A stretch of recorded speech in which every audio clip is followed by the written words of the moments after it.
ဒီကနေ့သာသနာတော်နှစ်2554ခု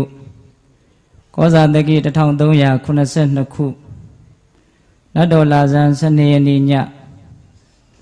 အလုံးမြို့နယ်စိုးရံပိုင်အနောက်ရပ်ကွက်အာသာဝတီလမ်းဝါတွင်ဝါဘစွမ်းလောင်းအသင်းရဲ့စွမ်းအောင်ပွဲအထိမ်းအမှတ်ဓမ္မပူဇာတရားပွဲမှာဦးဇင်းတို့ဒီကနေ့နောက်ဆုံးညဒေသပေါင်းသူတော်ကောင်းတို့ကိုဦးဇင်းတို့ဒီကနေ့ညမြတ်စွာဘုရားရဲ့တရားဒေသနာတော်တွေကိုဟောကြားခွင့်ရပါတယ်ဒေသပေါင်းသူတော်ကောင်းတို့လည်းပဲမြတ်စွာဘုရားရဲ့တရားဒေသနာတွေကိုနာယူကြည်ညိုခွင့်ရကြတယ်ဒီတော့ဒီကနေ့ညတက္ကကြီးတက္ကမကြီးများကိုဦးဇင်းတို့ဘာတရားဟောမှလဲဆိုလို့ရှိရင်ဓမ္မပဒပါဠိတော်ပုပ္ပဝဲမှာလာရှိတဲ့ပါဝေယကအာဇီဝကကိုအကြောင်းပြုပြီးတော့မြတ်စွာဘုရားဟောကြားတော်မူခဲ့တဲ့ဂါထာလေးတစ်ပုဒ်ရှိပါအဲ့ဒီဂါထာလေးကိုအခြေခံပြီးတော့ဗမာလိုတရားကောင်းစဉ်လေးတက်မယ်သူအကြောင်းကိုအကြောင်းနော်တက္ကကြီးဒီမိုင်းမြတရားကောင်းစဉ်ကဗါတဲ့တော့သူအကြောင်းကိုအကြောင်းပါဗျာသူအကြောင်းဆိုတာတွေကိုဘယ်လိုနှလုံးသွင်းရမလဲစဉ်းစားရမလဲကိုယ်အကြောင်းဆိုတာကိုဘယ်လိုစဉ်းစားရမလဲနှလုံးသွင်းရမလဲ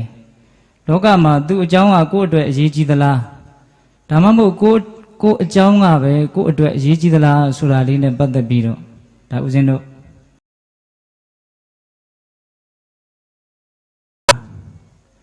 တတ္တဝါတွေကိုချမ်းသာအောင်ဘယ်လိုနေရမယ်ထိုင်ရမယ်ဘယ်လိုပြောရမယ်ဆိုရမယ်ဘယ်လိုတွေးရမယ်ဘယ်လိုကြံရမယ်လို့သင်ပြထားတဲ့နိလန်ကောင်းနေနော်တက္ကကြီးမိုင်းများမြတ်စွာဘုရားရဲ့တရားတော်တွေဆိုတာဆင်းရဲကငြိမ်းဖို့အတွက်ရည်ရွယ်ပြီးတော့ဟောထားတဲ့သေချာပေါက်ဆင်းရဲငြိမ်းစေတဲ့သေချာပေါက်ချမ်းသာစေတဲ့မလွဲနိုင်အောင်မှန်တဲ့နိလန်ကောင်းနေဒါတွေကိုတို့တက်နိုင်သလောက်လိုက်နာကျင့်သုံးပြီးတော့တို့ရဲ့ရည်ရွယ်ချက်အစစ်ဖြစ်တဲ့ဆင်းရဲခြင်းကင်းဖို့ချမ်းသာဒုက္ခတိုးတဲ့တိုးပြီးတော့များတဲ့များလာဖို့မြတ်စွာဘုရားရဲ့ဒီနိလန်ကောင်းတွေကိုတို့လိုက်နာကျင့်သုံးမယ်ဆိုတဲ့ရည်ရွယ်ချက်နဲ့တရားကိုနာကြရမှာနော်တက္ကကြီးမိုက်မယ်တော့ဘုရားတရားရဲ့အဓိကရည်ရွယ်ချက်ကဘာလဲဆိုတော့ဆင်းရဲကင်းဝေးပြီးတော့ချမ်းသာရေးနဲ့ပြည့်စုံဖို့ပဲဟုတ်လားခုဒီနားမှာတရားလာနာနေကြတဲ့တက္ကကြီးတက္ကမကြီးများမြတ်စွာဘုရားရဲ့တရားတော်ဟာတကယ်ကိုပဲဆင်းရဲကင်းဝေးပြီးတော့ချမ်းသာခြင်းနဲ့ပြည့်စုံလိမ့်မယ်လို့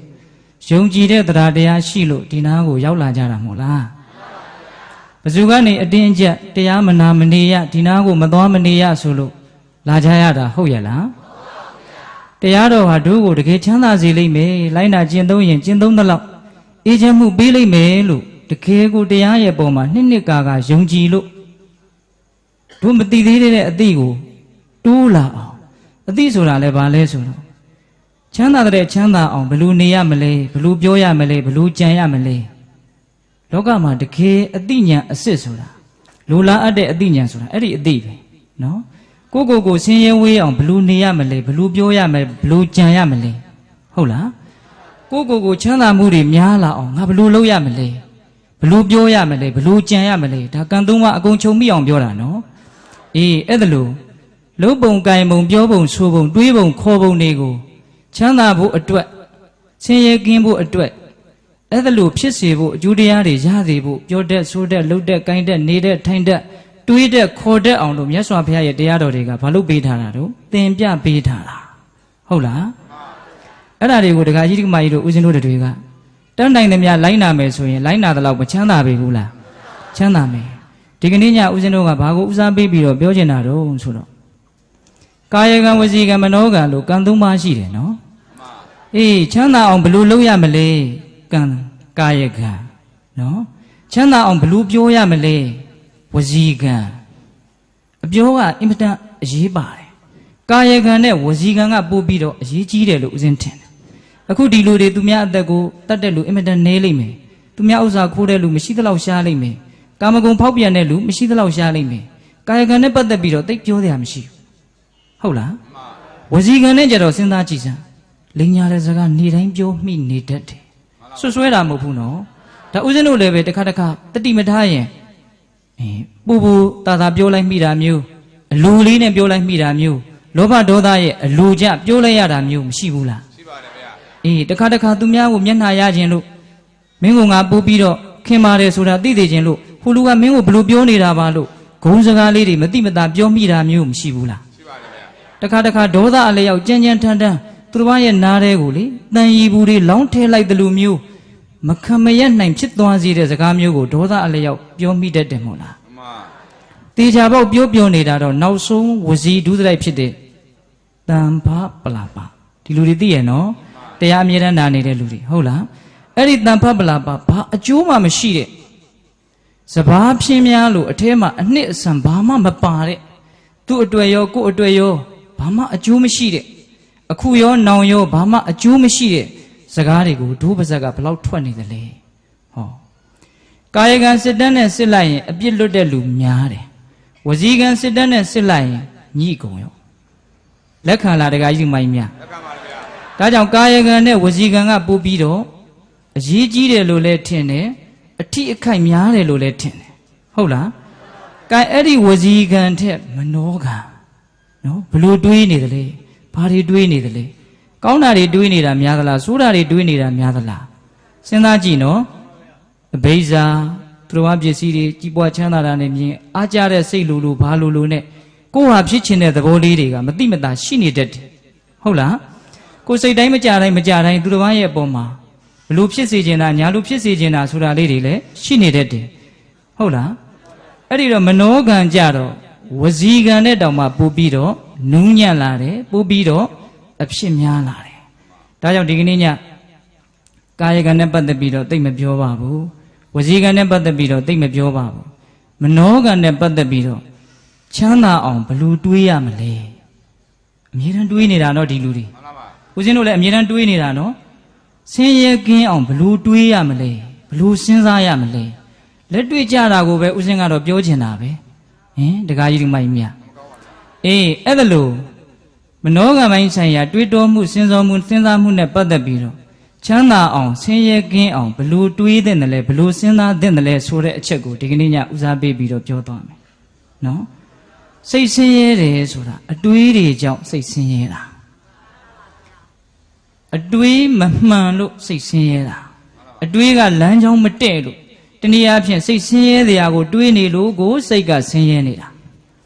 စိတ်ချမ်းသာတရားဖြစ်အောင်တွေးမယ်ဆိုရင်စိတ်ကချမ်းသာတယ်ကိုကြိုက်တာကိုရွေးခွင့်ရှိတယ်နော်တခါကြီးမိုက်မြအဲ့ဒီလိုတွေးခေါ်မှုမှာမှန်ကန်ဖို့အတွက်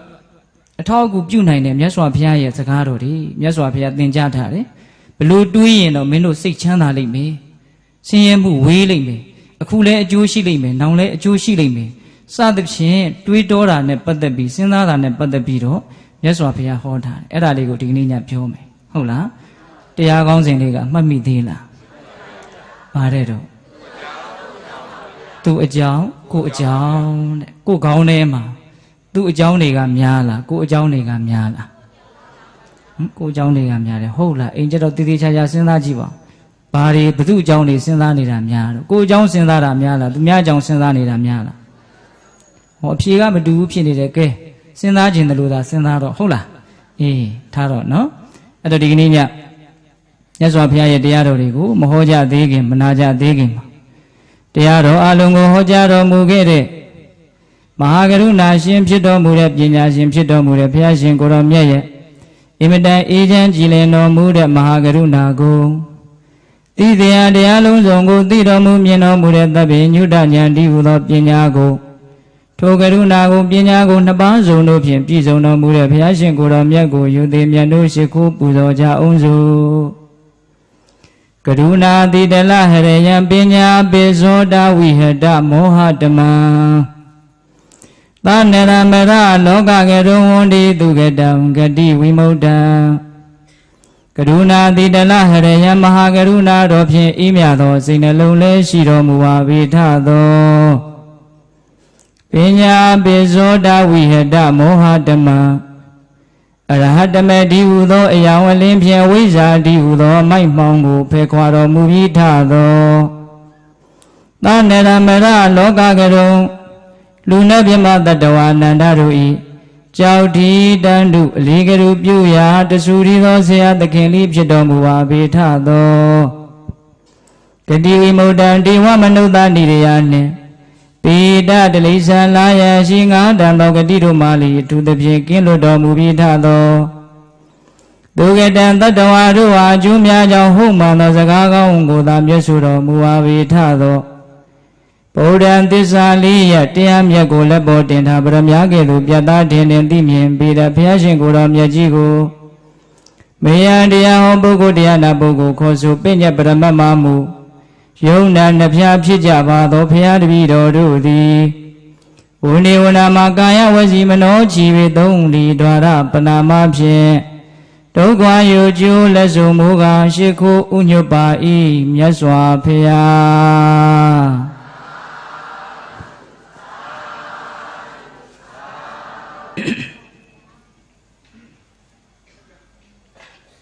သူအကြောင်းကိုအကြောင်းနဲ့စတင်ပြီးတော့နာယူကြည်ညိုကြရအောင်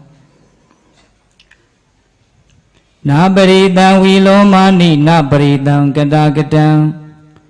အတနောဝအဝခိယကတာနိအကတာနိသပရိတံသူတစ်ပါးတို့ဤဝီလောမာနိမိမိအပေါ်မလျော်အောင်ဆိုသောကားကပြောကြလာသောစကားရုပ်တို့ကိုနာအဝခိယမကြည်မနှက်စိတ်ဝဲမှတ်၍မပြတ်ခါကအောက်မေ့ဆင်ခြင်၍မနေရသူတစ်ပါးတွေကကိုယ့်ကိုမုန်းလို့မလိုလို့ပြောတဲ့စကားတွေကိုစိတ်ထဲမှာမကြည်မနှက်စိတ်ဝဲမှတ်ပြီးတော့စကားလေးကတော်တော်ကောင်းတယ်နော်တောင်မျိုးစတော်ကြီးရေးတာအောက်မေ့ဆင်ခြင်၍မနေရဘယ်သူကငါ့ကိုဘလို့ပြောတာဘယ်သူကငါ့ကိုဘလို့အတင်းနေဆိုးနေတာနှိမ့်ချပြီးတော့ပြောနေတာအစရှိသဖြင့်ကိုယ့်ကိုမုန်းလို့ပြောတဲ့သူတစ်ပါးရဲ့စကားတွေကိုစိတ်ထဲမှာမှတ်ပြီးတော့မကြည်မနှက်နဲ့အထက်ထက်တွေးမနေပါနဲ့တဲ့တွေးကြည့်ရင်လည်းရတယ်မတွေးကြည့်ရင်လည်းရတယ်နော်အဲ့ဒီလိုရပါလျက်ကင်တယ်ဘာကြောင့်တွေးပြီးတော့အကုသိုလ်တွေကိုယူသင့်ပါသလဲစဉ်းစားရမယ်ဟုတ်လားပရိတံသူတစ်ပါးတို့ဤဝီလောမာနိမိမိအပေါ်မလျော်အောင်ဆိုသောကားကပြောကြလာတဲ့စကားရုပ်တို့ကိုနာအဝခိယမကြည်မနှက်စိတ်ဝဲမှတ်၍မပြတ်ခါကအောက်မေ့ဆင်ခြင်၍မနေရပရိတံသူတစ်ပါးတို့ဤကတာကတံပြုအပ်မပြုအပ်အရရဟုကောင်းမှုမကောင်းမှုတို့ကိုဝါသူတစ်ပါးဘာတွေလုံနေတယ်ဘာတွေလုံမနေဘူးဆိုတဲ့လှုပ်ချင်းမလှုပ်ချင်းတွေကိုနာအဝခိယအလုတ်တစ်ခုဂယုပြု၍ကြည့်ရှုဆင်ခြင်၍မနေရသူတစ်ပါးတွေဘာတွေလုံနေတယ်သူတစ်ပါးတွေဘာတွေမလုံဘူးလို့အလုတ်တစ်ခုလို့သဘောထားပြီးတော့ကိုယ်ကောင်းထဲမှာစဉ်းစားမနေနဲ့တဲ့ဒါဖရာရဲ့ချမ်းသာကြောင်းနီလန်းကောင်းဆင်းရဲဝေးကြောင်းနီလန်းကောင်းတကယ်ယုံကြည်တဲ့စိတ်နဲ့နားထောင်ရမယ်နော်တကယ်ဒီမိုင်းမြတ်တကယ်စိတ်ချမ်းသာခြင်းနဲ့ဆင်းရဲဝေးခြင်းနဲ့ဆိုရင်ဖရာဟောတဲ့တရားတွေအကုန်လုံးဟာဒီကိုဥတည်နေတာပဲတနည်းတစ်ဖုံအားဖြင့်ဒါကိုအထောက်အကူပြုနေတာပဲခုဒါလည်းပဲစိတ်ချမ်းသာခြင်းရင်လိုက်နာရမယ်နီလန်းပေါင်းများစွာတဲ့ကတစိတ်တဒေတာဟုတ်လားစိတ်ချမ်းသာခြင်းရင်သူများကကိုယ့်ကိုပြောတဲ့စကားတွေကိုမကြည်မနှက်စိတ်ဝယ်မှတ်ပြီးတော့မပြတ်ခါကအောက်မေ့မနေပါနဲ့ဟုတ်လားအေးသူတစ်ပါးဘာတွေလုံနေတယ်ဘာတွေလုံမနေဘူးလို့အဲ့ဒါကိုအလုတ်တစ်ခုလို့သဘောထားပြီးတော့စဉ်းစားမနေပါနဲ့တဲ့ဘာဖြစ်လို့လဲဆိုတော့အကုသိုလ်များမှဆိုလို့လူတွေဆိုတာခက်တယ်ဗျသူများမကောင်းတာလုံနေပြီဆိုတော့လေကြည်စံလူယုံမာရီမကောင်းတာလုံနေတာစိတ်ထဲမှာဘာဖြစ်တယ်အကုသိုလ်တွေဖြစ်တယ်သူများကောင်းတာလုံနေတော့ခေါ်တဲ့လကားပါကွာဒီယုံမြင်လို့ဒီချုံထွင်းတာပါထောင်မြင်လို့ရာစွန့်တာပါစိတ်ကောင်းနှလုံးကောင်းနဲ့လုံနေတာမဟုတ်ပါဘူးလို့ဟောကိုမုန်းတယ်ဆိုလို့ရှိရင်ကောင်းတာလုံနေတာကိုတောင်မှစိတ်ထဲမှာအကုသိုလ်မဖြစ်ဘူးလားဖြစ်နေပါဗျာအေးသူများကြောင့်စဉ်းစားရတာသိပ်ပြီးတော့အမျက်မရှိဘူးနော်တခါကြီးမိုင်းများအဲ့တော့သူများအကြောင်းတွေကနားထဲမှာအမြဲတမ်းဝင်နေတာမျက်စိထဲမှာအမြဲတမ်းဝင်နေတာလေတူတွေကလည်းသူများအကြောင်းတွေပြောနေတာပဲတီဗီတွေကလည်းသူများအကြောင်းတွေပြနေတာပဲပြောနေတာပဲဒကာဓမ္မတို့ရဲ့အတွင်းတန်တန်ကိုမျက်စိကတစ်ဆင့်နားကတစ်ဆင့်သူများရဲ့အကြောင်းတွေကဝင်မနေဘူးလားဝင်နေပါတယ်ဗျာအေးအဲ့ဓာတွေကိုသာအချိန်ကုန်ခံစဉ်းစားနေမယ်ဆိုရင်တော့သေချာတဲ့အကုသိုလ်ဖြစ်တော့မယ်ဟုတ်လားတကယ်ကြီးမိုက်မြတ်ဒါကြောင့်ချမ်းသာခြင်းနဲ့ဆိုရင်နံပါတ်1သူတစ်ပါးကကိုယ့်ကိုပြောတဲ့စကားရုပ်တွေကိုမစဉ်းစားနဲ့သူတစ်ပါးဘာတွေလုပ်တယ်ဘာတွေမလုပ်ဘူးဆိုတာကိုမတွေးတော့နဲ့ပြက်ပြက်သားသားပဲမြတ်စွာဘုရားကတော့ဟင် ဟာသူများကြောင့်မစင်းစားလို့ဖြစ်ပါမလားပြီးတော့သားလေးတွေသမီးလေးတွေကြောင့်စဉ်းစားရမှာပေါ့ထိုက်တဲ့လောက်တော့ဒါကတော့မကင်းရမကင်းကြောင့်စဉ်းစားလို့မဖြစ်ရင်တော့စဉ်းစားရမှာပေါ့သို့တော့စဉ်းစားနေတဲ့ကိစ္စတွေကမစဉ်းစားရင်ဖြစ်ပါလျက်နဲ့ကိုမစဉ်းစားရမနေနိုင်လို့စဉ်းစားနေတာဟင်ဒကမကြီးတွေအဲ့ဒါဟုတ်လားဦးသိန်းကတော့စဉ်းစားတရားလေးတွေပဲပြောမှာနော်ဦးသိန်းရဲ့တရားကတော့ဟိုနည်းနည်းလောက်လက်လွတ်သွားရင်ဘာတွေပြောနေတာလဲအောင်းပြလိုက်မယ်တွေးတိုးတရားလေးတွေကိုပဲပြောမှာနော်ဟုတ်လားအေးဒါကြောင့်ချမ်းသာခြင်းလို့ရှိရင်သူများအကြောင်းကိုမစဉ်းစားနေတဲ့အပြက်ကိုမြတ်စွာဘုရားကတားတာပဲဟုတ်လားအေးဒါသူများအကြောင်းနဲ့ပတ်သက်ပြီးနာပရိတံဝီလောမာနိနာပရိတံကတကတံအတနောဝအဝခိယကတာနိအကတာနိသအတနောဝမိမိဤသာလျင်ကတာနိသပြုအပ်သောအမှုတို့ကို၎င်းအာကတာနိသမပြုအပ်သောအမှုတို့ကို၎င်းအဝခိယအလုတ်တခုဂယုပြု၍ကြည်ရှုဆင်ញရာ၏ကိုယ်အကြောင်းကိုသာလျင်ငါဘာတွေလုပ်မိတယ်ငါဘာတွေမလုပ်ရသေးဘူးလို့ကိုယ်အကြောင်းကိုသာလျင်အလုတ်တစ်ခုလိုသဘောထားပြီးတော့အမြဲစဉ်းစားနေရမယ်စိတ်ချမ်းသာခြင်းနဲ့လူတိုးတက်ခြင်းနဲ့လူကြီးပွားခြင်းနဲ့လူလောကီအကျိုးလောကုတ္တရာအကျိုးအကုန်လုံးပါတယ်နော်အဲ့လိုမျိုးချမ်းသာခြင်းကြတဲ့ပုဂ္ဂိုလ်တွေဆင်းရဲဝေးခြင်းကြတဲ့ပုဂ္ဂိုလ်တွေဟာကိုယ့်ရဲ့အကြောင်းကိုတော့ဘာလို့ရမှာလဲစဉ်းစားရမယ်တဲ့သိပြီးတော့အရေးပါတဲ့လိုက်နာကျင့်သုံးရင်သေချာပေါက်အကျိုးရမယ်အဆုံးအမလို့ဦးဇင်းတို့ကတော့ထင်တယ်စမ်းကြည့်နော်အိမ်ရောက်ရင်စမ်းကြည့်နော်အခုတည်းကစစမ်းလို့ရပါတယ်ဟင်ဒီကယူမိုက်မြတ်အေးဒါကြောင့်မြတ်စွာဘုရားကဒီအဖိုးတန်ယရဏတရားကြပြာကလေးကိုဦးဇင်းတို့နောက်ပိုင်းကျတော့အကျေရှင်းပြမယ်ခုလုံးလုံးစေဘာပြောမှလဲဆိုတော့ဒီကြပြာလေးဒီဂါထာလေးကိုမြတ်စွာဘုရားဘာကြောင့်ဟောသလဲဆိုတာလေးကိုပြောပြဟုတ်လားတာဝိတိမြို့မှာဒကမာကြီးတယောက်တရားတရားနဲ့ပြည့်စုံတဲ့စေတနာကောင်းတဲ့ဒကမာကြီးတယောက်ရှိတယ်သူ့မှာလည်းတူရီတော်သားလေးရှိဒကာကြီးကဆုံးမသွားတော့ဒီတူရီတော်သားလေးပေါ်မှာပဲတန်ရောစဉ်ကြီးပြီးတော့သားမီးနှစ်ယောက်နေလာတာတနေ့တော့သူကပါဝီယကလို့အမည်ရတဲ့အာဇီဝကတယောက်နဲ့ယဉ်နှီးတာသာသနာပြင်ပအယူအဆရှိတဲ့အကျင့်မြတ်ကိုကျင့်တယ်လို့ဝန်ခံတဲ့ယဟန်တစ်မျိုးလို့ပြောကြပါစို့ယဟန်အစ်စ်တော်မဟုတ်ဘူးပေါ့လေအဲ့ဒီပါဝီယကအာဇီဝကကိုသူကလည်းပဲသူ့ရဲ့သားလေးလို့ချစ်တယ်ဟိုကလည်းသူ့ကိုအမေလို့ချစ်တယ်တန်ရောစဉ်နဲ့ဒီလိုနေတာပေါ့အဲ့ဒါအမြဲတမ်းအိမ်ကိုဆွမ်းလာစားတယ်လိုတာကိုသူထောက်ပံ့နေဒီလိုနဲ့နေတာအဲ့ဒါနောက်မြတ်စွာဘုရားပွင့်လာတော့မြတ်စွာဘုရားရဲ့ဂုဏ်တော်တွေကျေးဇူးတော်တွေမြတ်စွာဘုရားရဲ့အကြီးအသွေးတွေမြတ်စွာဘုရားရဲ့ကောင်းတဲ့သတင်းတွေကရက်ွက်ထဲကဂျွာတွေက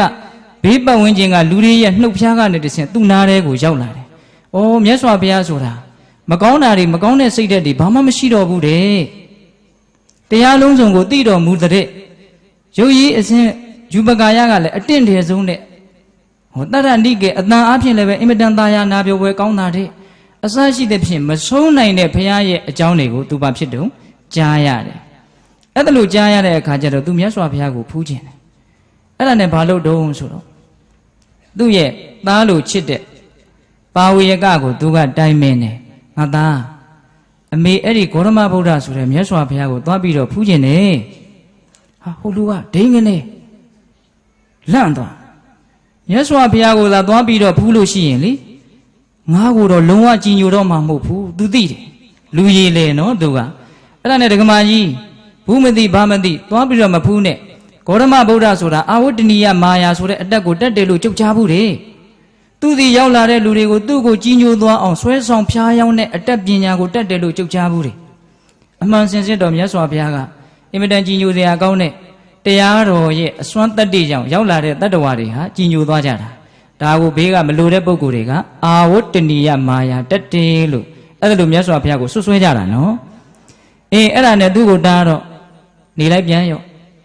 ဒုတိယအကြိမ်ထပ်ပြီးတော့တောင်းပန်နေအကြံပေါက်လာတော့တားပြန်တာပဲတတိယအကြိမ်ထပ်ပြီးတော့ပြောတယ်တားတာပဲနောက်တော့သူကမပြောတော့ဘဲနဲ့သူ့သားအရင်ကိုငါသားမနဲ့ဖြန်ပါငါမြတ်စွာဘုရားအမှုရှိတဲ့တန်ဃာတော်တွေကိုငါဆွန့်ကပ်ခြင်းနဲ့အဲ့ဒါငါသားဂေါရမဗုဒ္ဓမြတ်စွာဘုရားကိုသွားပြီးတော့ပင့်ကြီးလို့ခိုင်းလိုက်တာအဲ့လိုခိုင်းလိုက်တော့သူ့သားက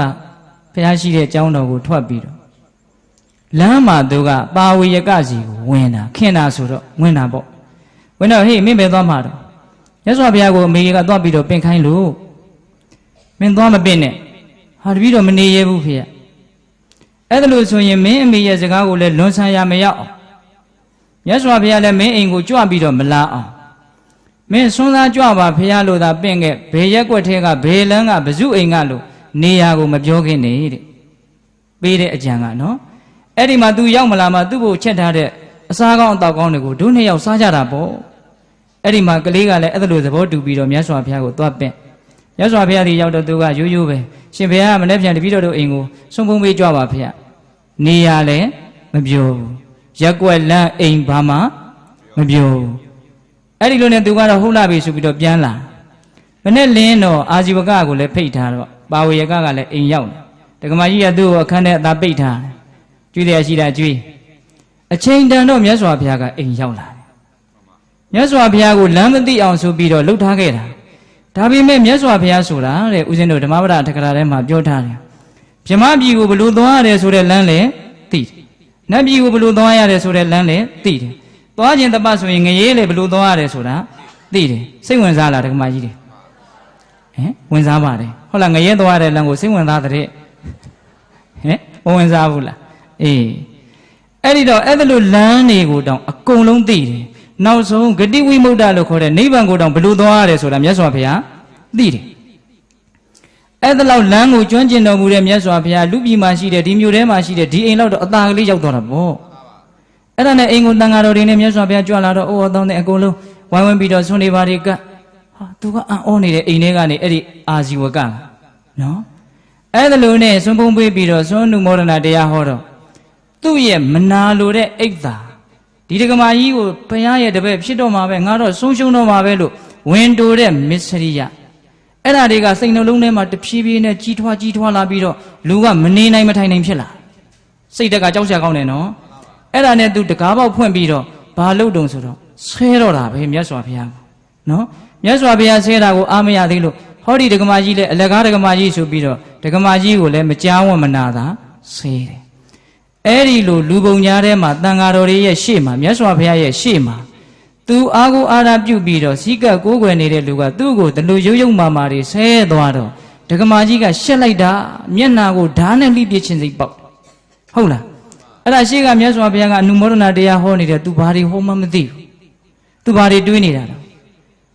ဒီလူငါ့ကိုပက်ပက်ဆက်ဆက်ပြောသွားတာတစ်သက်လုံးငါကြွေးမွေးပြုစုလာတဲ့ကျေးဇူးကိုမှမထောက်သူ့အကြောင်းကိုစဉ်းစားနေတာလားကိုယ့်အကြောင်းကိုစဉ်းစားနေတာလားသူ့အကြောင်းကိုစဉ်းစားနေတာအဲ့ဒီမှာသူလဲချွေးတွေပြန်နေတာပဲဒကမာကြီးတွေကအဲ့ဒါနဲ့မြတ်စွာဘုရားကသိတယ်ဒီဒကမာကြီးကတော့သူများအကြောင်းတွေစဉ်းစားနေပြီသူများအကြောင်းတွေစဉ်းစားပြီးတော့သူစိတ်ဆင်းရဲနေပြီဆိုတာမြတ်စွာဘုရားသိတယ်ငါဘာတွေဟောနေတယ်ဆိုတာလဲသူတတိမထားမိတော့ဘူးအဲ့ဒီမှာမြတ်စွာဘုရားကစောစောကဥစဉ်ရွတ်ပြတဲ့ဂါထာလေးကိုဟောတာနော်နပရိတံဝီလောမာနိနပရိတံကတာကတံအတနောဝအဝခိယကတာနိအကတာနိသပရိတံသူတော်ဘာတို့ဤဝီလောမာနိမလျောကြမ်းကြုတ်စကားယုတ်တို့ကိုနအဝခိယမကြည်မနှက်စိတ်ဝဲမှတ်၍မပြတ်ခါကအောက်မေ့ဆင်ခြင်၍မနေရမှတ်မိသေးတယ်နော်ခုနဥစဉ်ရွတ်သွားတာနော်သူများတွေပြောလာတဲ့စကားတွေမုံလို့ပြောလာတဲ့စကားတွေကိုဗါတဲ့တော့မကြည်မနှက်နဲ့စိတ်ထဲမှာမှတ်မထားနေတဲ့မကြည်မနှက်ဖြစ်ရတာသက်သာလားမသက်သာဘူးလားမသက်သာပေမဲ့လို့အဲ့ဒီမကြည်နှက်တဲ့အကြောင်းတရားကိုပဲထပ်ပြီးတော့မတွေးကြဘူးလားဘာဘူးလို့တွေးနေတာလဲအေးအဲ့ဒါပဋိကတန်ရောစဉ်ဆိုတာအဲ့ဒါပဲတန်ရောစဉ်ဆိုတာကျိုးအမြင်မပြတ်ဘူးမကောင်းတာကြီးကိုပဲအမြင်ကမပြတ်ပဲဖြစ်နေတာဘယ်သူကနေဇွတ်အတင်းမင်းတွေးလို့ခိုင်းတယ်လဲမခိုင်းဘူးကိုတန်ရောစဉ်ကမပြတ်နေတာဟိုချစ်တဲ့လူမှတန်ရောစဉ်မပြတ်တာမဟုတ်ဘူးမုန်းတဲ့လူကိုလည်းမပြတ်ဘူးဗျာချစ်တဲ့လူကမှတခါတလေပြက်သေးတယ်မုန်းတဲ့လူကတခါလေဘလို့ပြောင်းပြောတယ်ထင်တယ်နင့်ကိုငါတစ်သက်လုံးမမေ့ဘူးဟောဒီကမကြီးတွေတချို့ဘလောက်ထိလွန်လွန်ကဲပြောတော့ဆိုနင့်ကိုငါတန်တရားတစ်လျှောက်လုံးမကြည်ဘူးအဲ့ဒါလိုနည်းနဲ့တယောက်ကိုတယောက်အမုန်းအာဃာတပဋိကကျိုးတွေအသီးသီးခြေပြီးတော့အဲ့ဒီကျိုးတွေနဲ့ဆင်းရဲကြောင်းတွေမလုပ်ကြဘူးလားကဲသူများအကြောင်းစဉ်းစားရာကနေထွက်လာတဲ့အပြစ်တွေအများကြီးပဲနော်တခါကြီးမိုက်မြဒါကြောင့်သူများကကိုယ့်ကိုဘလို့ပြောတယ်ဆိုတာကိုစဉ်းစားနေတာကိုယ့်အတွက်အများကြီးဆုံးရှုံးတယ်ဒါကြောင့်မစဉ်းစားရဘူးဘေးကလူတွေကသူတို့အထင်ကိုသူတို့ပြောချင်တာပြောမှာပဲလေဟုတ်လားသူတို့ရဲ့အထင်တွေကိုငါ့ကိုအဲ့လိုမထင်ပါနဲ့လို့ကိုသွားချုပ်ကန်လို့မရဘူး သူတို့ထင်သည့်အားလျော်စွာနှုတ်ကလည်းထွက်လာမှာပဲလေအဲ့ဒါကိုလိုက်ပိတ်လို့ရမလားမရဘူးအဲ့ဒါကိုယ့်ရဲ့နယ်ပယ်မဟုတ်ဘူးကိုယ့်ရဲ့ပိုင်နဲ့မဟုတ်ဘူးကိုယ်ပိုင်နဲ့ကအဲ့ဒီပြောလာတဲ့စကားကိုပိုးကိုဘလို့နှလုံးသွင်းမလဲဆိုတာကိုယ်ပိုင်နဲ့ကိုယ်ပိုင်နဲ့ကိုယ်လုံးနိုင်တဲ့နယ်ပယ်ကိုကိုယ့်ဟာကိုယ်အကောင်းဆုံးလုပ်တာအကောင်းဆုံးပဲလုံးလို့ရတာကြတော့မလုပ်ပါပဲနဲ့လုံးလို့မရတာကိုသွားလုပ်ချင်တာဒါလူတွေရဲ့သဘောကအဲ့ဒီတိုင်းပဲမဟုတ်လားဒါလေးနဲ့ပတ်သက်ပြီးတော့ညှို့စရာလေးမှတ်သားစရာစကားလေးတစ်ခုပြောခြင်းလို့အဖြစ်အပျက်လေးတစ်ခုပြောပြမြတ်စွာဘုရားလက်ထက်ကယဟန်တော်တစ်ပါးအကျင့်သီလနဲ့ပြည့်စုံတယ်ဒါပေမဲ့သူကရက်ွက်ထဲကအိမ်တအိမ်နဲ့အင်မတန်ရင်းနှီးတယ်နော်နေတာတော့တောကြောင်လေးမှာနေတာပဲဒါပေမဲ့သူကတခါတခါအိမ်ကိုသွားတယ်ခင်မင်တယ်ရင်းနှီးတယ်ဒကာကြီးတွေဒကာမကြီးတွေသိခင်တယ်ဒကာကြီးတွေကလည်းဒကာမကြီးတွေကလည်းသူ့ကိုအင်မတန်ကြည်ညိုတယ်အဲ့ဒါနဲ့တခါတခါသွားရင်ညစ်နဲ့မှလည်းပြန်လာတာသူကအဲ့တော့ဘေးကအမြင်ကတော့ယဟန်တစ်ပါးဟာအိမ်တအိမ်မှာအဲ့လိုကြာကြီးနေတော့မသိတော့ဘူးပေါ့ဗျာဒါလည်းအမှန်ပါပဲနော်အေးအဲ့ဒီလိုဖြစ်တော့အဲ့ဒီကျောင်းလေးတောကျောင်းလေးရဲ့ဘေးကတစ်ပင်မှာနေတဲ့အဲ့ဒီတောဆောင်နှက်ကဒီယဟန်ကိုအကျိုးလိုလားတယ်မေတ္တာလည်းရှိတယ်ဒီယဟန်ပျက်စီးသွားမှာကိုအင်မတန်သူကစိုးရိမ်တယ်ဟုတ်လားဒီနက်ကတိလနဲ့ပြည့်စုံလို့သူ့ကိုကာကွယ်ခြင်းနေတာအဲ့ဒါနဲ့အဲ့ဒီနက်ကဘာလို့တုံဆိုတော့ငါတော့ဒီယဟန်လေးကိုစောင်းရှောက်မှပဲဖြစ်မယ်ယဟန်ကဒါတွေမသိဘူးနော်အဲ့ဒါနဲ့ဘာလို့တုံဆိုတော့ဒီအိမ်ကိုမသွားအောင်ဆိုပြီးတော့ဟုတ်လားအဲ့ဒီနက်ကလေအဲ့ဒီအိမ်ကဒကမာကြီးဟန်ဆောင်ပြီးတော့ပုံတရံအတူဖန်ဆင်းပြီးတော့အဲ့ဒီယဟန်ကိုလာပြောတာဘယ်နဲ့ပြောတုံဆိုတော့အရှင်ဘုရားတဲ့ဟိုလမ်းစုံလမ်းကွာလမ်းလေးကွာမှာလေလူတွေစုပြီးတော့ဟိုသင်္ဘောစိတ်တွေလှဲစိတ်တွေယထာစိတ်မှာလေလူတွေစုပြီးတော့ဥယျာဉ်တွေဘာတွေအပန်းဖြေတဲ့နေရာမှာလေလူတွေစုပြီးတော့အရှင်ဘုရားနဲ့တပည့်တော်နဲ့ကိုဘာလိုညာလိုပြောနေကြတယ်အဲ့လိုလာပြောတာနော်အဲ့ဒီတော့ယဟန်တော်ကလုံးဝမတုံ့လို့ဘူးအဲ့မဲ့သူကဘာပြန်ပြောတုံဆိုတော့ဟေးဘေးကနေပြီးတော့ရောက်လာတဲ့စကားတွေဆိုတာမရီမတွက်နိုင်အောင်ကိုနားတဲ့ကိုရောက်လာနိုင်တာပဲတဲ့အဲ့ဒီစကားတွေကိုယဟန်ဆိုတာသိခံတဲ့နဲ့တဲ့သူပြောပုံလေးကဦးဇင်းကတိကျပြောမှာနော်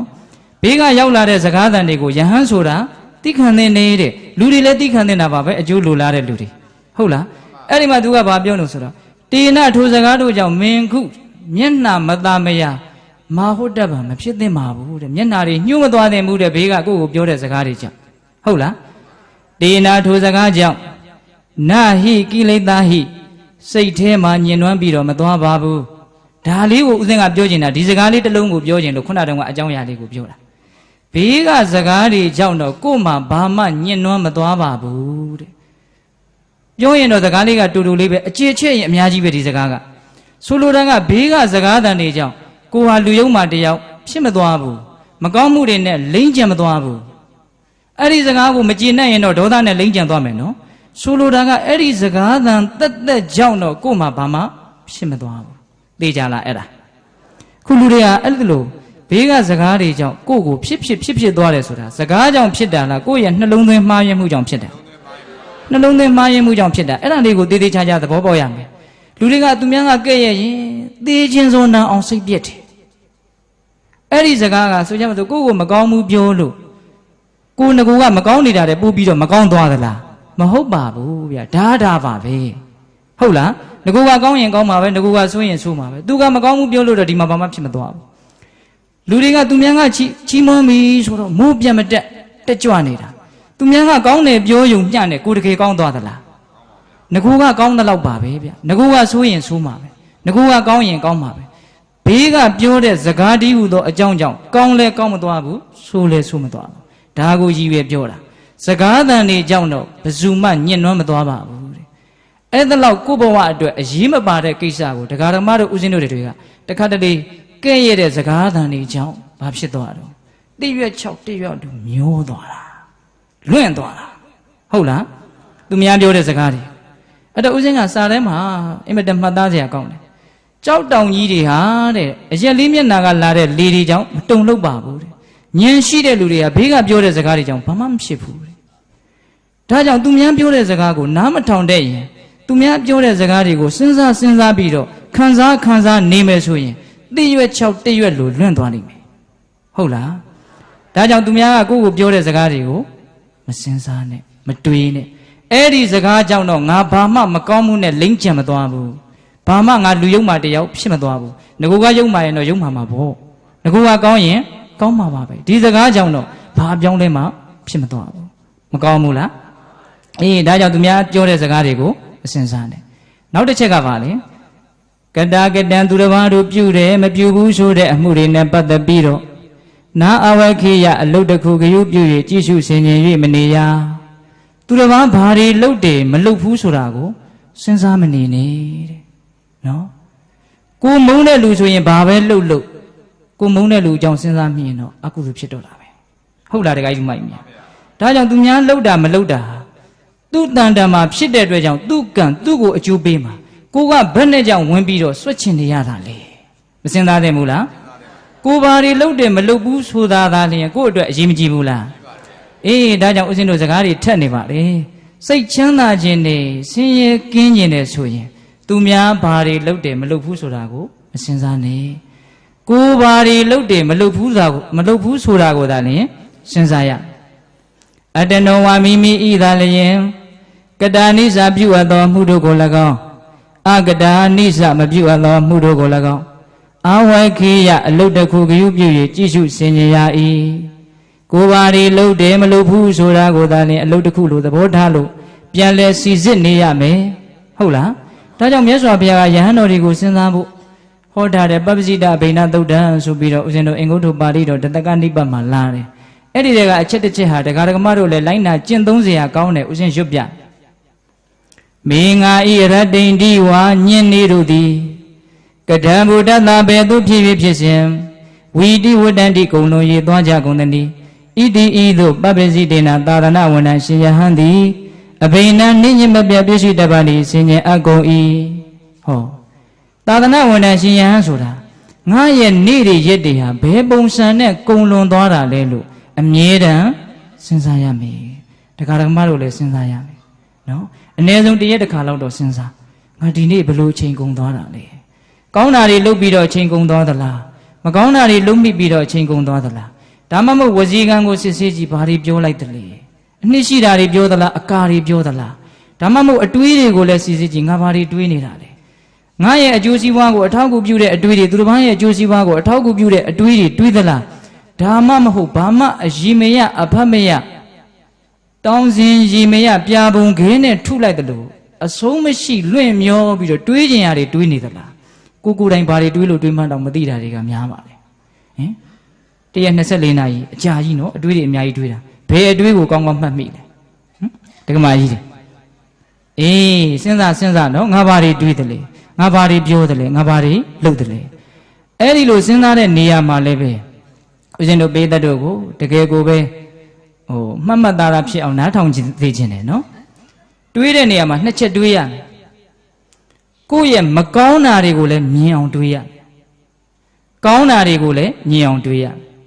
Macona go bajan do me, do ya malelu me. Noundan and Boulombo at do ya, mamho. Eddie Macona regarding Habelu Junkan family. Di Macona reha, Maconju will be me, Daddy will not Maconju big when me on. Pelu a son a beating at Agu Tamale. Dilu Yue Jamune, Macon Mugani, Jung Trapo, Tenia a bee a bine, sheep out 1 boat at Macon Mugo, do ya. How are I my mea? Gong Mugo Bajan do kind of lesser. Usually to do lebiome. Abshe Sajan Lu.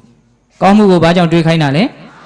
Abshe Sajan Lubia. Go to Miango Lulai de Pian Duiji, imitant abshit. Could the guy so long then? Hola, Penny, Warion Wabago, Penny Launana, eh? Warion Wabago, Penny Launare, Sunny the Ningoli, Hala, eh? Launare, Bidobara, who could eat body, let one bit of Tansinia Lupiore. Hola, Bidoba, or Teasa Udi body, we was in imitant Wanda body, to go to a council board, no? Other local load a good lady, Pian Bido, Sinna Lucian, Babshito, Abshiti. Nabawa at Nago, a talk of good me a yarigo, Nalum me, Teniapian, Matimada Sitema, Nara Gona, Lupsi de Dredam, Lupsi Juna de, Dear Duili, Namumishibula. Saga no the deep shit, no good Ludara lady. Takamai, a macha, Join, Hongaro Luda lady, Gotanga, Saja Bide, Pumbi Jabide, သာသနာအသက်ဆွဲဖို့အတွက်ကြိုးစားကြပေတယ်လို့စဉ်းစားလိုက်လို့ရှိရင်ကောင်းတာလေးကိုတွေးလိုက်လို့ရှိရင်ထပ်ပြီးတော့ငွေကုန်ကြီးကြလည်းမများတော့ဘဲနဲ့ကကြီးကထလည်းမများတော့ဘဲနဲ့ဘာမှလည်းမလုပ်ရဘဲနဲ့ငြိမ်ငြိမ်ကလေးနေရင်းနဲ့စာကနုဒ္ဒတိဘာဝနာဖြစ်တယ်မကောင်းဘူးလားကောင်းပါလေဗျာဟောကုဋ္ဌိတွေဘာတွေတန်ရှင်းတယ်ဦးစင်းကခေါင်းထဲပေါ်လာတာလေးတွေကိုစီးပြီးတော့ပြောချင်တာအချိန်လည်းသိကြသွားမှဆိုတယ်ပြောချင်တာလေးတွေကနောက်နားမှာရှိနေတယ်နော်အဲ့ဒီတန်ရှင်းရေးလောက်တာနဲ့ပတ်သက်ပြီးတော့ဟောလူငယ်တွေဝမ်းသာစေခြင်းတယ်လေမှန်ဦးဇင်းတို့မိလိန်နာနဲ့ရှင်သာကတိန်ဆိုတာကြားဘူးတယ်နော်အင်မတန်ဉာဏ်ကြီးတဲ့ဘုရင်ကြီးသူ့ရဲ့မိဂုံးတွေကိုမဖြေနိုင်လို့ယဟန္တာပေါင်းမြောက်များစွာဇဗုဒိတ်ကျွန်းမှာမနေရဘဲနဲ့ထွက်ပြေးရတာသူမေးရင်ဘယ်သူမှမဖြေနိုင်ဘူးအဲ့ဒါနဲ့အဲ့ဒီယဟန္တာတွေကဗြဟ္မပြည်တက်ပြီးတော့ဒီရှင်ဘုရင်မေးတဲ့မိဂုံးကိုဖြေနိုင်တဲ့ပုဂ္ဂိုလ်ကအခုဗြဟ္မာဖြစ်နေတယ်လို့ယဟန္တာကြီးတွေသိတယ်သူတို့မဖြေနိုင်ဘူးအဲ့ဒါနဲ့အဲ့ဒီဗြဟ္မာကိုသွားပြီးတော့သုတိစိတ်ကြခိုင်းပြီးတော့လူဘဝရောက်တော့အဲ့ဒါကိုဝိုင်းသင်ပေးကြတယ်ရှင်သာကတိန်ဆိုပြီးတော့ဖြစ်လာတာသူမေးတာမှန်တယ်များအဲ့ဒီမထေကအကုန်ဖြေနိုင်တယ်နော်နောက်ဆုံးတော့နှစ်ယောက်လုံးယဟန္တာဖြစ်တယ်သူတို့ရဲ့အကြောင်းတရားလေးကအဲ့ဒါလိုဖြစ်ခြင်းရဲ့အကြောင်းတရားလေးကစိတ်ဝင်စားစရာကောင်းတယ်တခုသောဘဝတုန်းကရှင်သာကတိန်ကယဟန်တော်ဖြစ်တယ်နော်မိလိန်နာမင်းကြီးကကိုရင်လေးဖြစ်တယ်အဲ့ဒါနဲ့ဒီနေ့တော့ဒီယဟန်တော်ကတမျက်စိလဲပြီးတော့အမိုက်ပုံလေးပုံပြီးတော့ကိုရင်သွားပြီးတော့အမိုက်ကျုံပြီးတော့မြစ်ထဲသွားပြစ်ချီလို့ခိုင်းတယ်ကိုရင်ကဆော့နေတော့မလုံးချင်ကြီးတိကြီးကလုံနေတယ်အဲ့ဒါနဲ့ကိုရင်ကိုတမျက်စိရိုးနဲ့ခေါင်းတစ်ချက်ခောက်ပြီးတော့သွားမြန်မြန်သွားကျုံကြည့်အဲ့တော့ကိုရင်ကငိုးယူပြီးတော့ဥစဉ်ကိုကြောက်တော့သွားကျုံရတာပေါ့ကျုံရင်းနဲ့သူကလည်းစိတ်ပါပြီးတော့ပြောင်းအောင်ဆင်အောင်ကျုံတယ်အစကတော့တိတ်မကျုံညင်ဘူးနော်အဲ့ဒါနဲ့အဲ့ဒီမှိုက်တောင်းလေးထမ်းပြီးတော့ကင်္ဂမြစ်ထဲကိုသွားပြီးတော့ပြစ်တယ်ပြစ်တော့မြစ်ကလည်းလေတွေဘာတွေလာနေတဲ့အချိန်နဲ့တူတယ်လှိုင်းလုံးကြီးတွေဝုန်းဝုန်းနဲ့ထနေတယ်အဲ့ဒါနဲ့ကိုရင်လေးကညံရှိတယ်ငါတဲ့ဒီလိုအမှိုက်ကျုံပြီးတော့တန်ရှင်းရတဲ့အတွက်ကြောင့်ဖြစ်လေရဘဝမှာဟောဒီလှိုင်းလုံးကြီးလို့ငါရဲ့ဉာဏ်ပညာဟာကြီးကျယ်တဲ့ပုဂ္ဂိုလ်ဖြစ်ပါရစေလို့သူကဆုတောင်းတာငါမေးတာကိုဘယ်သူမှမဖြေနိုင်တဲ့ပုဂ္ဂိုလ်ဖြစ်ပါရစေအမေဒါလေးကအစ်စ်ပါသေးတယ်သူဟာကဘယ်လိုပြောရမှန်းကိုမသိဘူးနော်ငါမေးတာကိုဗါတဲ့တုံးသူမှမဖြေနိုင်ပါရစေနဲ့အဲ့ဒီလိုသူကဆူတောင်းပြီးတော့အမိုက်သွန်တာကိုနောက်ကတမျက်စိလဲတဲ့ရဟန်းတော်ကကြားတယ်ဟာဒုက္ခတော့ရောက်တော့မှာပဲသူမေးတာဘယ်သူမှမဖြေနိုင်တဲ့ကိုဖြစ်ရပါလို့ဤဆိုတော့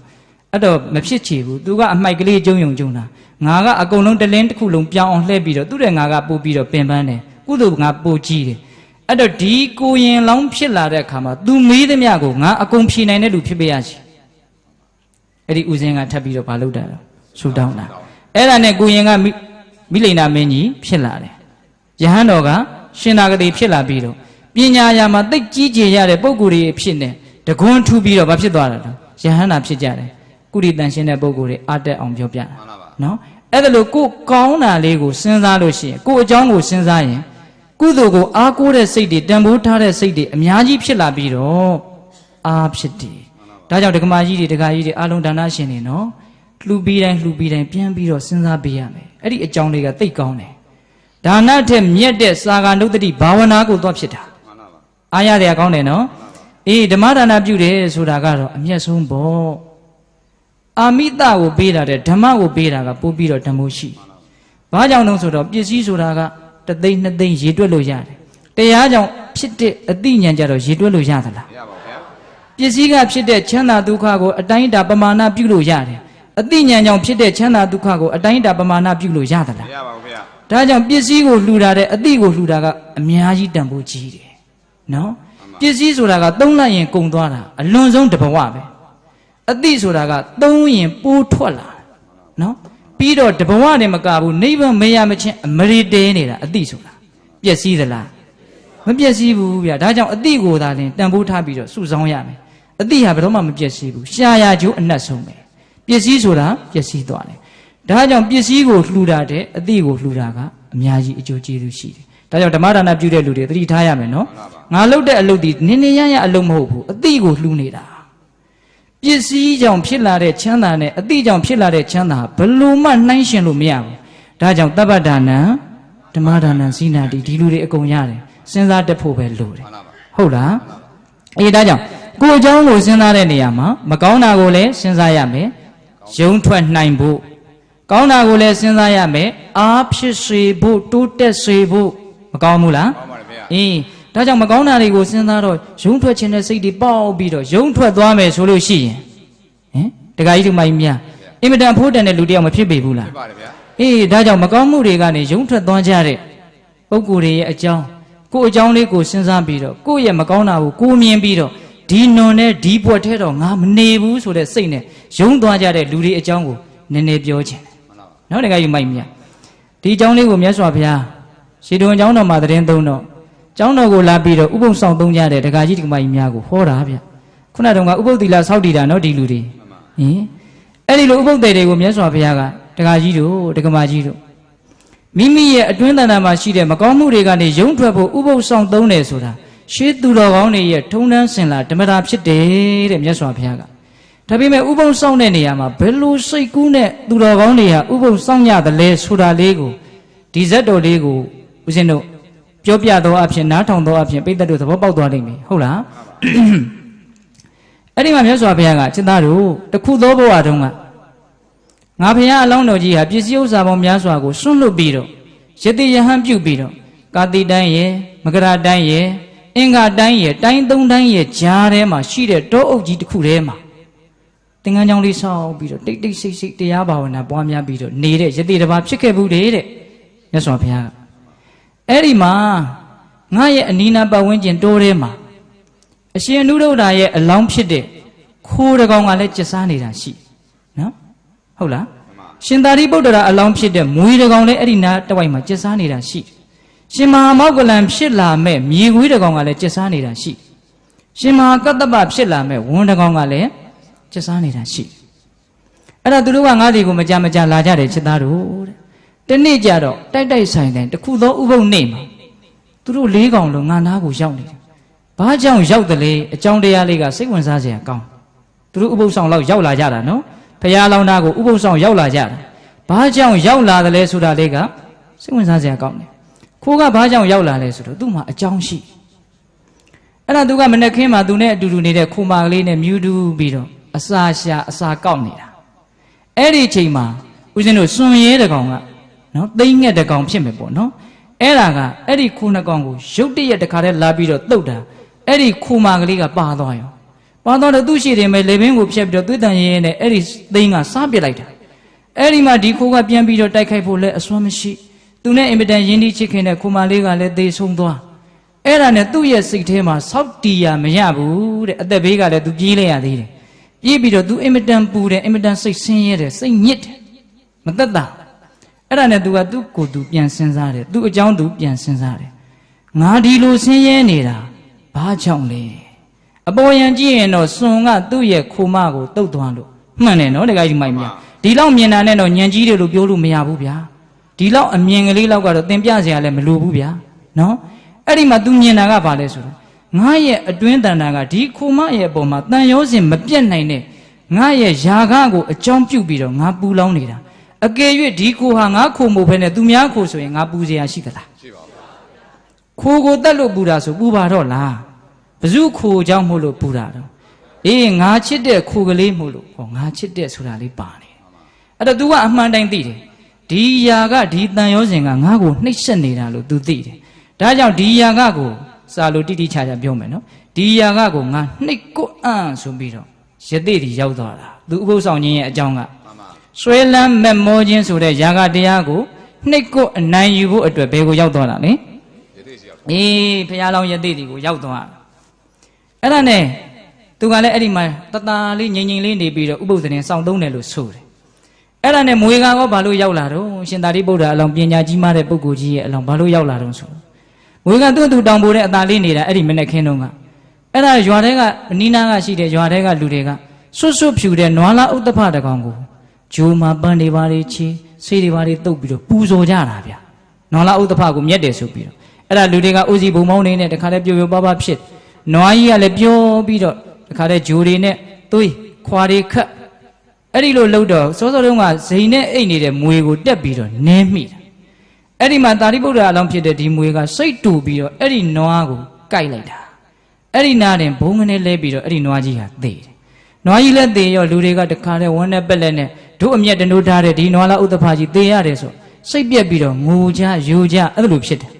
အဲ့ဒါမွေကထွက်ပြေးနေတင်နေရာကနေကြည်နေတာကြည်စမ်းဒီလူတွေငါကြောင့်ကုန်ဒုက္ခရောက်ကုန်ပြီသူတော်ကောင်းစိတ်ပါတယ်နော်စောစောကတော့ဒေါသမထိန်လိုက်နိုင်လို့ကြိုက်လိုက်တယ်ဒီ ဒီနွားကြီးလည်းသေသွားပြီငါမကြိုက်လည်းဖြစ်သားနဲ့အဲ့တော့ဒါတွေကိုမြင်ပြီးတော့ तू စိတ်ထိကြိုက်တယ်ဟုတ်လား तू စိတ်ထိကြိုက်တယ်ငါကြောင့်လူတွေရောနွားရောဒုက္ခရောက်သွားပြီ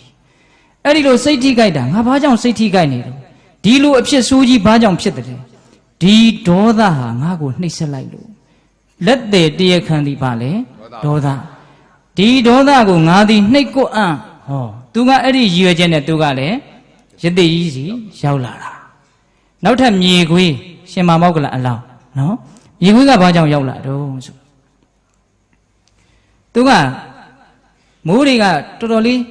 ဟိုရွာနေတဲ့အချိန်မှာရှောက်ပြီးတော့ तू ကအစာရှာထွက်တာစာရှာထွက်တဲ့အခါကျတော့ဆင်သေးကြီးတစ်ကောင်တွေ့တဲ့အခါကျတော့ဒီဆင်ကြီးကိုရှောက်ပြီးတော့ကြိုက်တယ်ဘလို့မှကြိုက်လို့မရအဲ့ဒါနဲ့ဆင်းရဲ့ပေါင်ကြားထဲကိုကြိုက်လို့ရတော့အဲ့ဒီကနေဝိဆမက်ကနေပြီးတော့ဆင်းရဲ့ပိုက်ထဲကိုဝင်သွားတာတဲ့အဲ့ဒီမြေခွေးကအဲ့ဒါအထဲထဲမှာရေစာရင်သွေးကိုတောက်အစာစားလို့ရှိရင်ကလီစာတွေကိုစားညောင်းလို့ညာလို့ရှိရင်အဲ့ဒီထဲမှာဇိမ်နဲ့အိတ်ဘာအန်ရမှလည်းကြောက်เสียမလို့ဘူးသူ့စည်းစိမ်နဲ့သူရစ်ပြီးတော့အဲ့ဒီမြေခွေးဟာအဲ့ဒီထဲမှာဘာလုပ်နေတာတော့နေနေတာဟုတ်လားအဲ့ဒီလိုနေလာတော့နေကြီးကလည်းတအားပူပြီးတော့လာတာသူက1ရက်လည်းမထွက်2ရက်လည်းမထွက်ဒီထဲမှာစိမ်ကြနေတာအဲ့ဒီလိုနေရင်းနဲ့နေကပူလာတော့ဒီစအိုဝါကခြောက်ပြီးတော့ကျုံပြီးတော့ပိတ်သွားတော့အလင်းရောင်မရတော့သူကြောက်ပြီးတော့အတင်းတိုးတယ်ဘယ်လိုမှတိုးလို့မရတော့ရုတ်တရက်တော့မသေးဘူးအထဲမှာအာဟာရရှိနေတာအခုနော်အဲ့ဒါနဲ့2ရက်3ရက်လောက်နေတော့ကံကောင်းကျင်တော့မိုးတွေကမြုံနဲ့ပြန်ရွာလာပြန်တော့အဲ့ဒါကြီးကပွားပြီးတော့ပေါက်သွားတော့မှသူတခါတည်းကြောက်လန့်နဲ့ထွက်လာတာအမွှေးတွေကအရေကုန်တွေကကျွတ်ပြီးတော့သုတ်ပြတ်သက်သွေးတန်ရဲနဲ့သူတော်ဒုက္ခရောက်သွားတာအဲ့ဒါသူ့ကိုသူပြန်ကြည့်တယ်ကြည်စံပင်ပန်းလိုက်တာငါမဲ့ဆင်းရဲလိုက်တာဒီပင်ပန်းဆင်းရဲမှုဘာကြောင့်ဖြစ်တယ်လဲတဲ့ပိဋကရေသူများအကြောင်းစဉ်းစားနေတာလားကိုယ်အကြောင်းစဉ်းစားနေတာလားကိုယ်အကြောင်းစဉ်းစားနေတာဒါလေးတော့မျက်ခြေမပြတ်စေနဲ့နော်တရားကောင်းစဉ်ပေးထားကြတာကိုကဘာတဲ့တော့သူ့အကြောင်းကိုယ်အကြောင်းနဲ့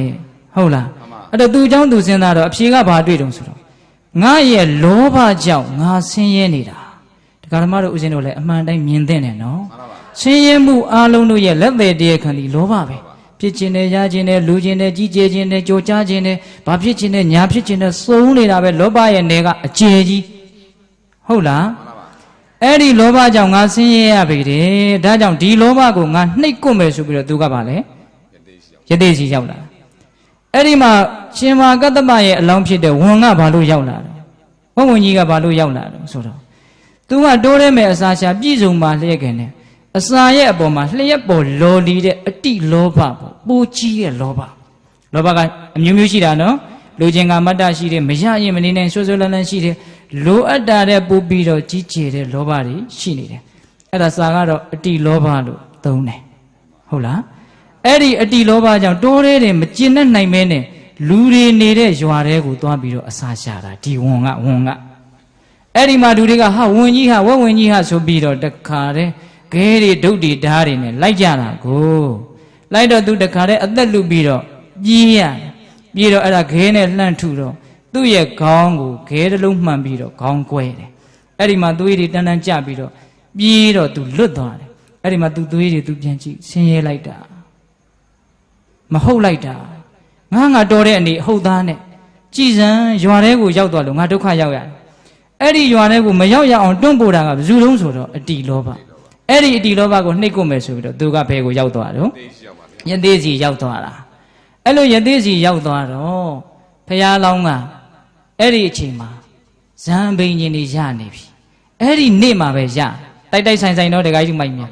ငကိုတုံးကနှစ်ပေါင်းများစွာကျင့်သုံးနေတာဖရာလောင်းကဘာဇံဘိန်ကြီးမှမရဘူးအဲ့ဒီနေ့မှာရအဲ့ဒီဇံဘိန်ကြီးရခြင်းရဲ့အကြောင်းလေးကလည်းစိတ်ဝင်စားစရာကောင်းတယ်ဘာလို့ဆိုတော့ဦးဇင်းတို့နန္ဒမူလိုင်ကူမှာသတင်းသုံးနေတဲ့ပိစိကဗုဒ္ဓအရှင်မြတ်တစ်ပါးကအဲ့ဒီတော်တဲ့ကိုသူ့ရဲ့အဘိညာဉ်နဲ့လှမ်းကြည့်တော့ဖရာလောင်းကိုမြင်တယ်မြင်တော့ဖရာလောင်းကအဲ့ဒီဘဝကအင်မတန်မာနကြီးတယ်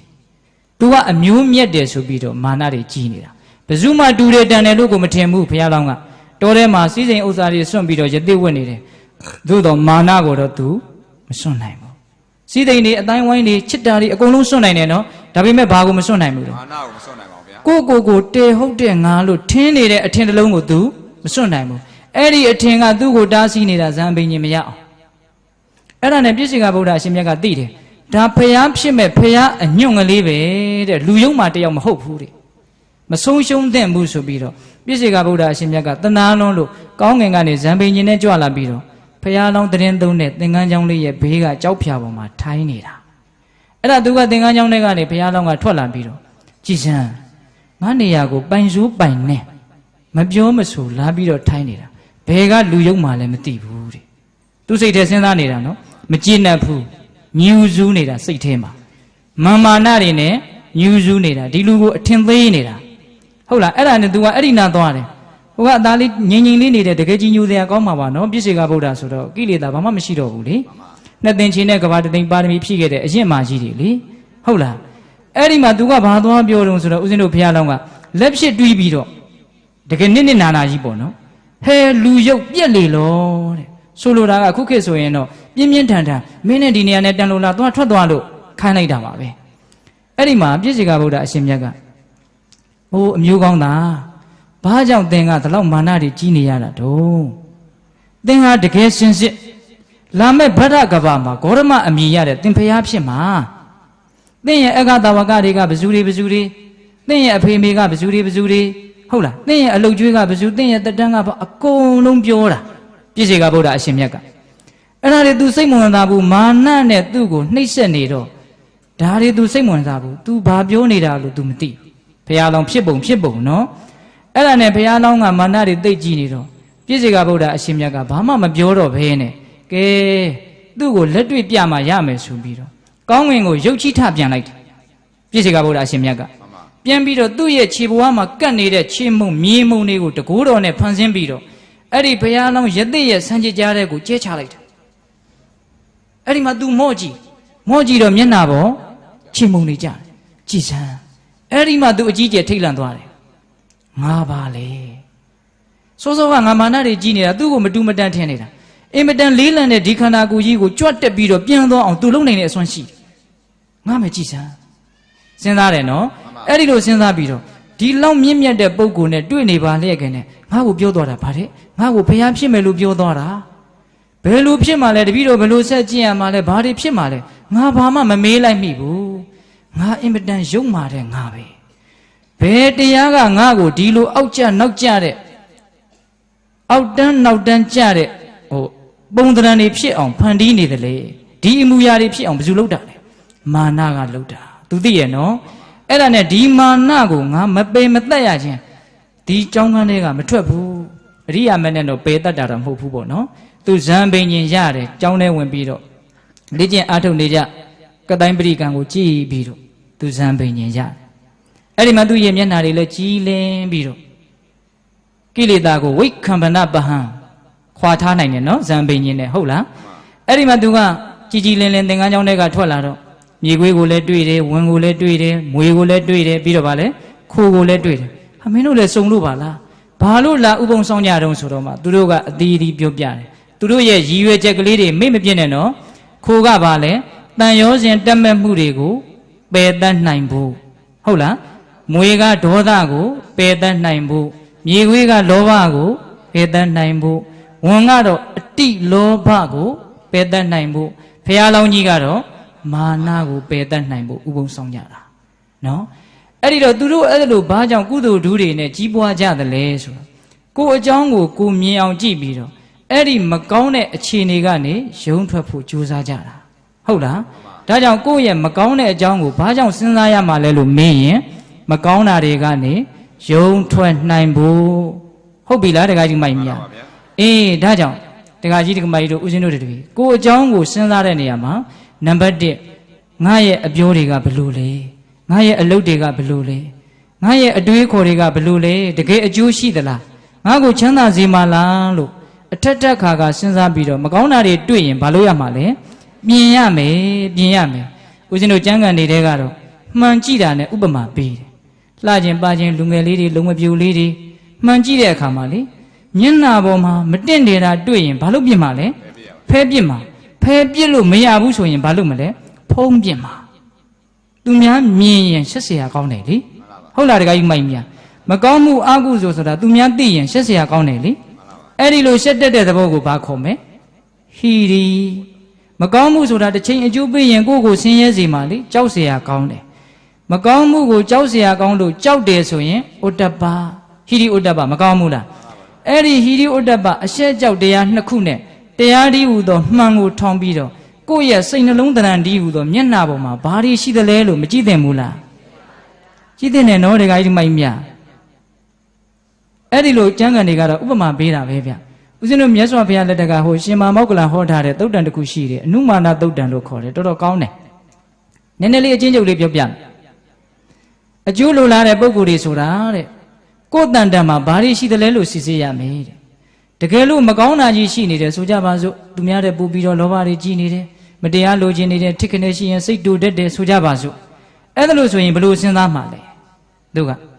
သူများရဲ့တန်တန်မှာလောဘဒေါသတွေကြီးနေရင်ငါမကြည်နဲ့ဘူးငါမုန်းတယ်အဲ့ဒီလူကိုငါအထင်သေးတယ်နော်အဲ့ဒါလိုပဲငါတန်တန်မှာအဲ့ဒါလိုလောဘကြီးတာတွေဒေါသကြီးတာတွေရှိနေရင်သူများကလည်းငါ့ကိုမုန်းရလိမ့်မယ်အထင်သေးကြလိမ့်မယ်လို့စဉ်းစားပြီးတော့ကိုယ့်ရဲ့မကောင်းမှုကိုဖယ်နိုင်အောင်ကြိုးစားရမယ်စေတနာတွေကရုဏာတွေနဲ့နီးမှန်လမ်းမှန်တွေကိုညွှန်ကြားခဲ့တာသူတော်ကောင်းကြီးတွေကဟုတ်လားအဲ့ဒီနီးနဲ့စဉ်းစားရမယ်တဲ့အဲ့ဒီလိုတွေးလို့ရှိရင်လည်းအဲ့ဒါကိုဖြည့်ဖြောက်နိုင်အောင်ကြိုးစားရမယ်ဥပမာတဲ့အင်မတန်လှကျင်ပကျင်တဲ့အရွယ်ကလေးအလှတွေကလည်းပြင်ပြီးထားတဲ့ရေမိုးချိုဖီးလိမ့်ပြီးတော့တကယ်ကိုအကောင်းဆုံးဖြစ်အောင်အနေထားလေးကိုလှုပ်ထားတဲ့အချိန်မှာလူတဦးတယောက်ကသူ့ကိုအနိုင်ထက်ပြုတ်ပြီးတော့မွေသေးကောင်ပုတ်ကြီးသို့မဟုတ်ခွေးသေးကောင်ပုတ်အစိတ်အပိုင်းကြီးလောက်တဖွာဖွာကြအနက်တစ်ထောင်ထောင်ထနေတာကြီးကိုလေပင်ကိုလာပြီးတော့ဆွဲပေးတယ်ဆိုကြပါစို့တဲ့အဲ့ဒီကလေးအဲ့ဒီလှုပ်လင်လုံးမပြိုးဟာဒီအပုတ်ဒီမွေကောင်ပုတ်ဒီခွေးကောင်ပုတ်ကိုဆွဲချွတ်ပြီးတော့လွတ်ပစ်ခြင်းသေချာပေါ့မပေါက်ပေဘူးလားပေါက်ပါတယ်ဗျာဒါကြီးကိုဆက်ဆုပ်တဲ့သဘောသေချာပေါ့မပေါက်ပေဘူးလားပေါက်ပါတယ်ဗျာအေးဒါကြောင့်ကိုအเจ้าကိုစဉ်းစားလို့မကောင်းတာများအကယ်၍တွေ့ခဲ့ရင်မွေကောင်ပုတ်ခွေးကောင်ပုတ်လေပင်ရောက်လာတယ်လို့သဘောထားပြီးတော့ဒါဆက်ဆုပ်ဆရာကြီးပဲလို့စဉ်းစားသင့်နေတဲ့သိကောင်းတယ်နော်ဒီကကြီးမိုက်မြ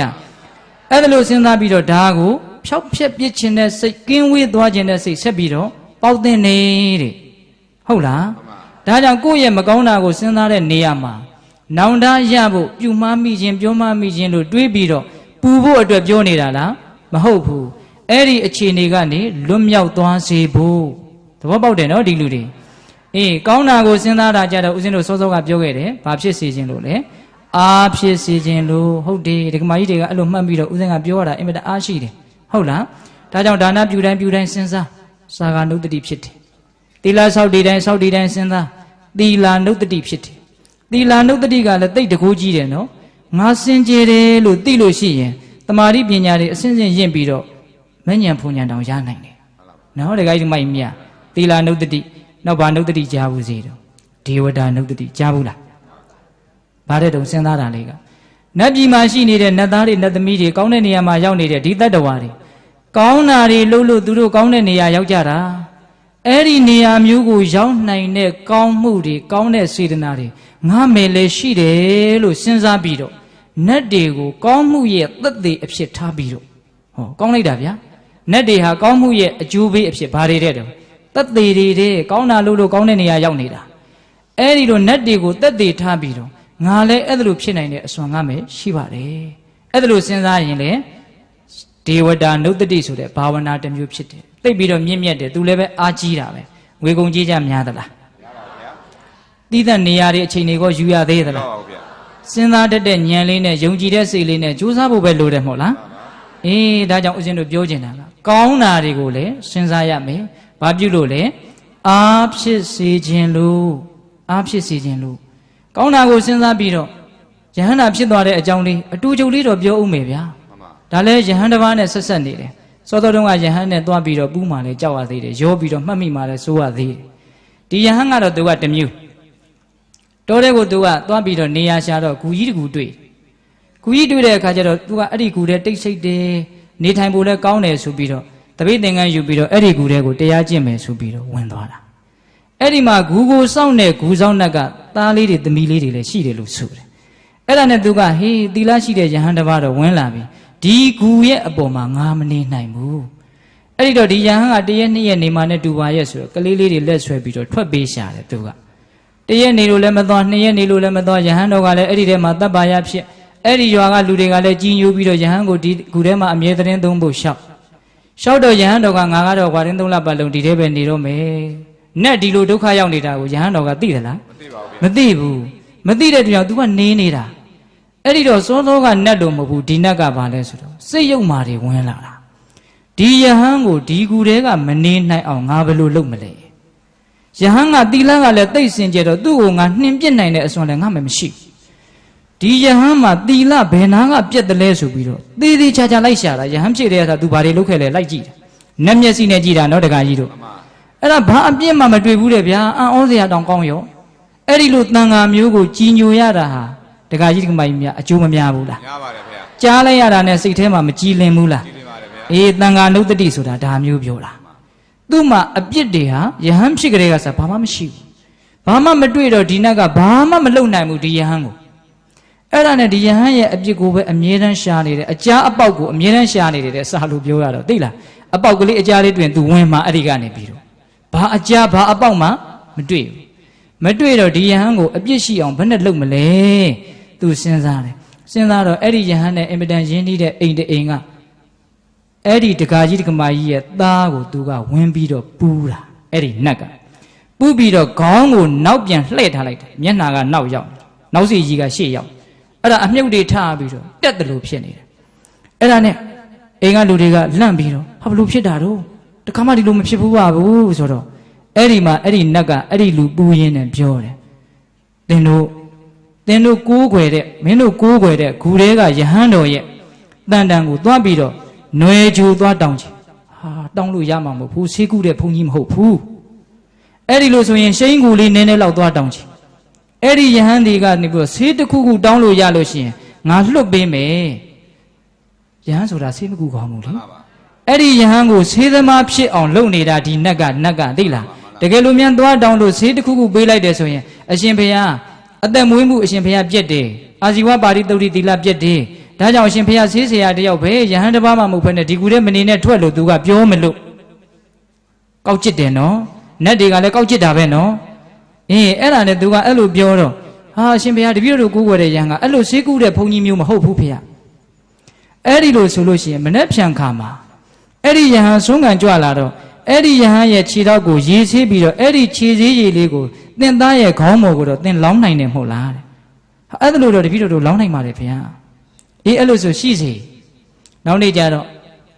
အဲ့ဒီနတ်ကလည်းအဲ့ဒီလိုပြောပြီးတော့ထွက်သွားရောနောက်နေ့ကျတော့ယဟန်တော်ကအိမ်ဆုံးခံကြွတော့ရှင်ဘုရားခဏလောက်ရပ်ပါအောင်ဖေရတခါကြီးတွေကသူ့အထာနဲ့သူလေအဲ့ဒါနဲ့ရေလေးတစ်ခွက်ယူလာပြီးတော့ယဟန်တော်ရဲ့ခြေထောက်ပေါ်ကိုရေလောင်းချအောက်ကကျလာတာလေးကိုခွက်ကလေးနဲ့ခံပြီးတော့ဘုန်းကြီးရဲ့ခြေစည်းရည်ပေါ့နော်အဲ့ဒါကိုခုနတုန်းကစောစောကတက်အောင်အလုခံရတဲ့သားရဲ့ခေါင်းပေါ်ကိုလောင်းချယဟန်ကဘာလို့မှမသိဘူးရပါတယ်လောင်းတာနဲ့တော့အပြစ်လည်းမရှိဘူးလေသူကဘာမှတော့မသိဆေးကူရှင်တာလည်းမဟုတ်ဘူးဘာမှမသိအဲ့ဒါနဲ့သူအဲ့လိုနေပြီးတော့ဆုံးခံပြီးတော့ဂူထဲပြန်ကြွလာတော့နတ်ကပိုင်ပြီပေါ့လေဟုတ်လားနတ်ကတခါတည်းရှေ့ကနေပြီးတော့ခေါင်းထောင်ပြီးတော့မတ်နဲ့သိလားဆေးဆရာကြီးငါရဲ့ဂူထဲကိုမဝင်ပါနဲ့ဟာဒုက္ခပဲယဟန်ကစဉ်းစားတယ်ငါလည်းဘယ်တော့မှဘယ်သူ့ကိုမှဆေးမကုလိုက်ရပါဘူးဟင်တခါကြီးမိုက်မြအဲ့ဒါနဲ့ယဟန်ကပြန်စဉ်းစားတယ်ဟာငါဘယ်တော့မှဆေးကုလို့တော့ဘာအခုမှမသိကြရင်ဆောင်းနေတာလေသင်ရဲ့တကားအိမ်ကကလေးကိုလေယောဂပြောက်အောင်သင်ရဲ့ခြေစည်းရည်ကိုသင်ပေးခဲ့တာအဲ့ဒါဆေးကုတာမဟုတ်လားအဲ့တော့ယဟန်ကစဉ်းစားတယ်အော်ဒီနတ်ကငါ့ကိုလိုက်ပြီးတော့အပြစ်ရှာနေတဲ့နတ်ပဲငါမှာဓာတ်ထက်ကြီးတဲ့အပြစ်ကိုရှာမတွေ့လို့ဒီအပြစ်ကလေးကို तू တွေ့တာကိုကြည်စံယဟန်ဖြစ်ကြတဲ့ကစားငါကသိစင်ကြယ်တဲ့ငါပဲနတ်တယောက်ရဲ့တကိုးနဲ့ငါရဲ့အပြစ်ကိုရှာတာတောင်မှဒီနတ်မတွေ့ရှာဘူးဟောနတ်ပြောတဲ့စကားကိုအခြေခံပြီးတော့သူ့အကြောင်းသူဘာလုပ်နေတာလဲပြန်စဉ်းစားနေတာဟုတ်လားကြည်စံဘာမှအပြစ်မရှိလို့သူခမညာငါ့ကိုအပြစ်မရှိအပြစ်ရှာပြီးတော့ခြေသေးရည်ဖြစ်အောင်လုပ်ရတယ်ငါတကယ်စင်ကြယ်တာပဲဟုတ်တယ်စင်ကြယ်တယ်အဲ့ဒီစင်ကြယ်တာကိုစဉ်းစားလိုက်တော့ကောင်းတာစဉ်းစားတော့ပီတိဆိုတာဖြစ်လာပီတိဖြစ်လာရင်ပတ္တိအေးချမ်းမှုဖြစ်လာတယ်အေးချမ်းမှုဖြစ်လာရင်ဒုက္ခဆိုတာဖြစ်တယ်ဒုက္ခဖြစ်ရင်တမာတိဆိုတဲ့တည်ငြိမ်မှုဖြစ်လာတယ်တမာတိဖြစ်ရင်တမာတိရဲ့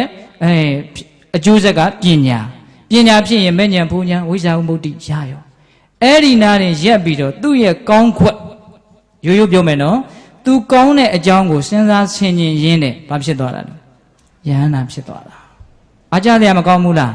းဒါကြောင့်ကိုယ့်ရဲ့ကောင်းတာကိုစဉ်းစားရင်ကိုတကယ်ကောင်းတာကိုသိတဲ့အတွက်ကြောင့်အားအင်မတန် ဖြစ်တယ်ဒါပေမဲ့အဲ့ဒီကောင်းတာလေးကလည်းလက်စုပ်လက်ကင်ပြနိုင်ဖို့အတွက်ကောင်းထားဖို့တော့လိုတယ်နော်ဟုတ်လားတခါကြီးမိုက်မြ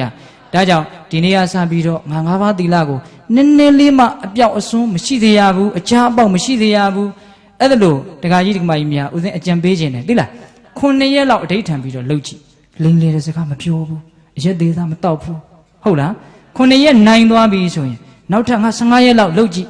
အဲ့ဒါလို့လှုပ်ရင်းနဲ့ဆိုအားတွေအင်မတန်ရှိလာပြီးတော့တစုံတရာအကျက်တက်တွေ့လာရင်ငါသီလလုံတဲ့ငါသစ္စာဆိုလို့လည်းရတယ်ဒီသီလကိုပြန်စဉ်းစားเสียရသီလနုတ္တိဖြစ်ခြင်းရဲ့အကြောင်းဖြစ်တဲ့စင်ကြယ်တဲ့သီလလည်းရှိနေတယ်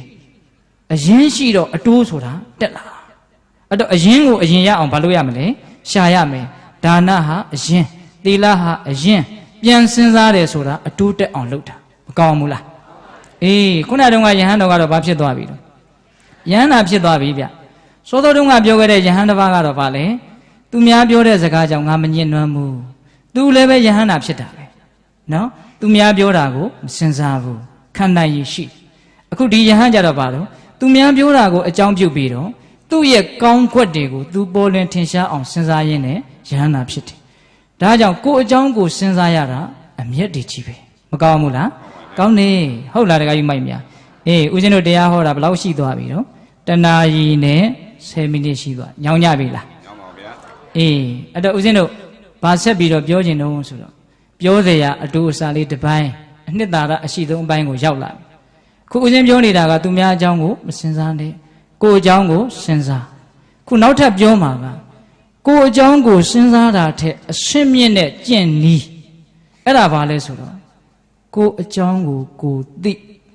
စဉ်းစားတာမဟုတ်ဘူးနော်စဉ်းစားတာမဟုတ်ဘူးနော်ကိုယ့်ရဲ့အကြောင်းကိုကိုသိအောင်ကြိုးစားတာဒကမာကြီးတွေတေးသေးချာချာနားထောင်နော်စဉ်းစားတာတဲ့အရှင်းမြင့်တဲ့အပိုင်းကိုလက်တွေ့ကြတဲ့အပိုင်းကိုရောက်လာပြီကိုယ့်ရဲ့အကြောင်းကိုကိုသိအောင်ကြိုးစားတာငါပါလဲဆိုတာကိုသိအောင်ကြိုးစားတာဟုတ်လားအဲ့ဒီလိုကြိုးစားတော့ဘာတွေအကျိုးရှိတုံးဖေဟာနည်းနည်းလေးဒီလူတွေကိုလေစဉ်းစားတတ်တဲ့လူတွေလို့ယုံကြည်လို့ဦးဇင်းတို့ပြောပြရစီဟုတ်လားကိုယ်အကြောင်းကိုသိပါများလာတယ်ရုပ်ပိုင်းဆိုင်ရာသိတယ်ပူတာတွေအေးတာသိတယ်တွန်းကန်တာလှုပ်ရှားတာသိတယ်အဲ့ဒီလိုသိပါများရင်နဲ့ရုပ်ကိုသိပါများတော့စိတ်ကိုလည်းတဖြည်းဖြည်းနဲ့သိလာတယ်ဟုတ်လားစိတ်ကိုသိပါများလာတော့ကောင်းတဲ့စိတ်တွေဖြစ်ရင်လည်းသိတယ်မကောင်းတဲ့စိတ်တွေဖြစ်ရင်လည်းသိတယ်တဖြည်းဖြည်းနဲ့နဲ့လာပြီးတော့တရားကတိတိကျကျနားထောင်ကောင်းတာတွေဖြစ်ရင်လည်းသိတယ်မကောင်းတာတွေဖြစ်ရင်လည်းသိတယ်ဘာအကျိုးရှိတုံးဆိုတော့ကောင်းတာတွေဖြစ်ရင်ငါအေးချမ်းတယ်နော်ဟောသူများဟောလို့သိတာမဟုတ်ဘူးကိုယ့်ကိုယ်ကိုသိတာကောင်းတာတွေဖြစ်လာပါများလာလို့ရှင်အဲ့ဒီကောင်းတာတွေကငါ့ကိုချမ်းသာအောင်လုပ်ပေးပါလားလို့ကိုယ်တိုင်သိတယ်ကောင်းတာတွေဟာကောင်းလာပါလားလို့ကိုယ်တိုင်သိတယ်ဟုတ်လားမကောင်းတာကိုသိပါများလာတော့ဩမကောင်းတာတွေဖြစ်ရတာများအင်မတန်ပူလောင်ပါလားမကောင်းတာတွေဖြစ်ရတာတကယ်မကောင်းပါလားတကယ်ဆင်းရဲပါလာ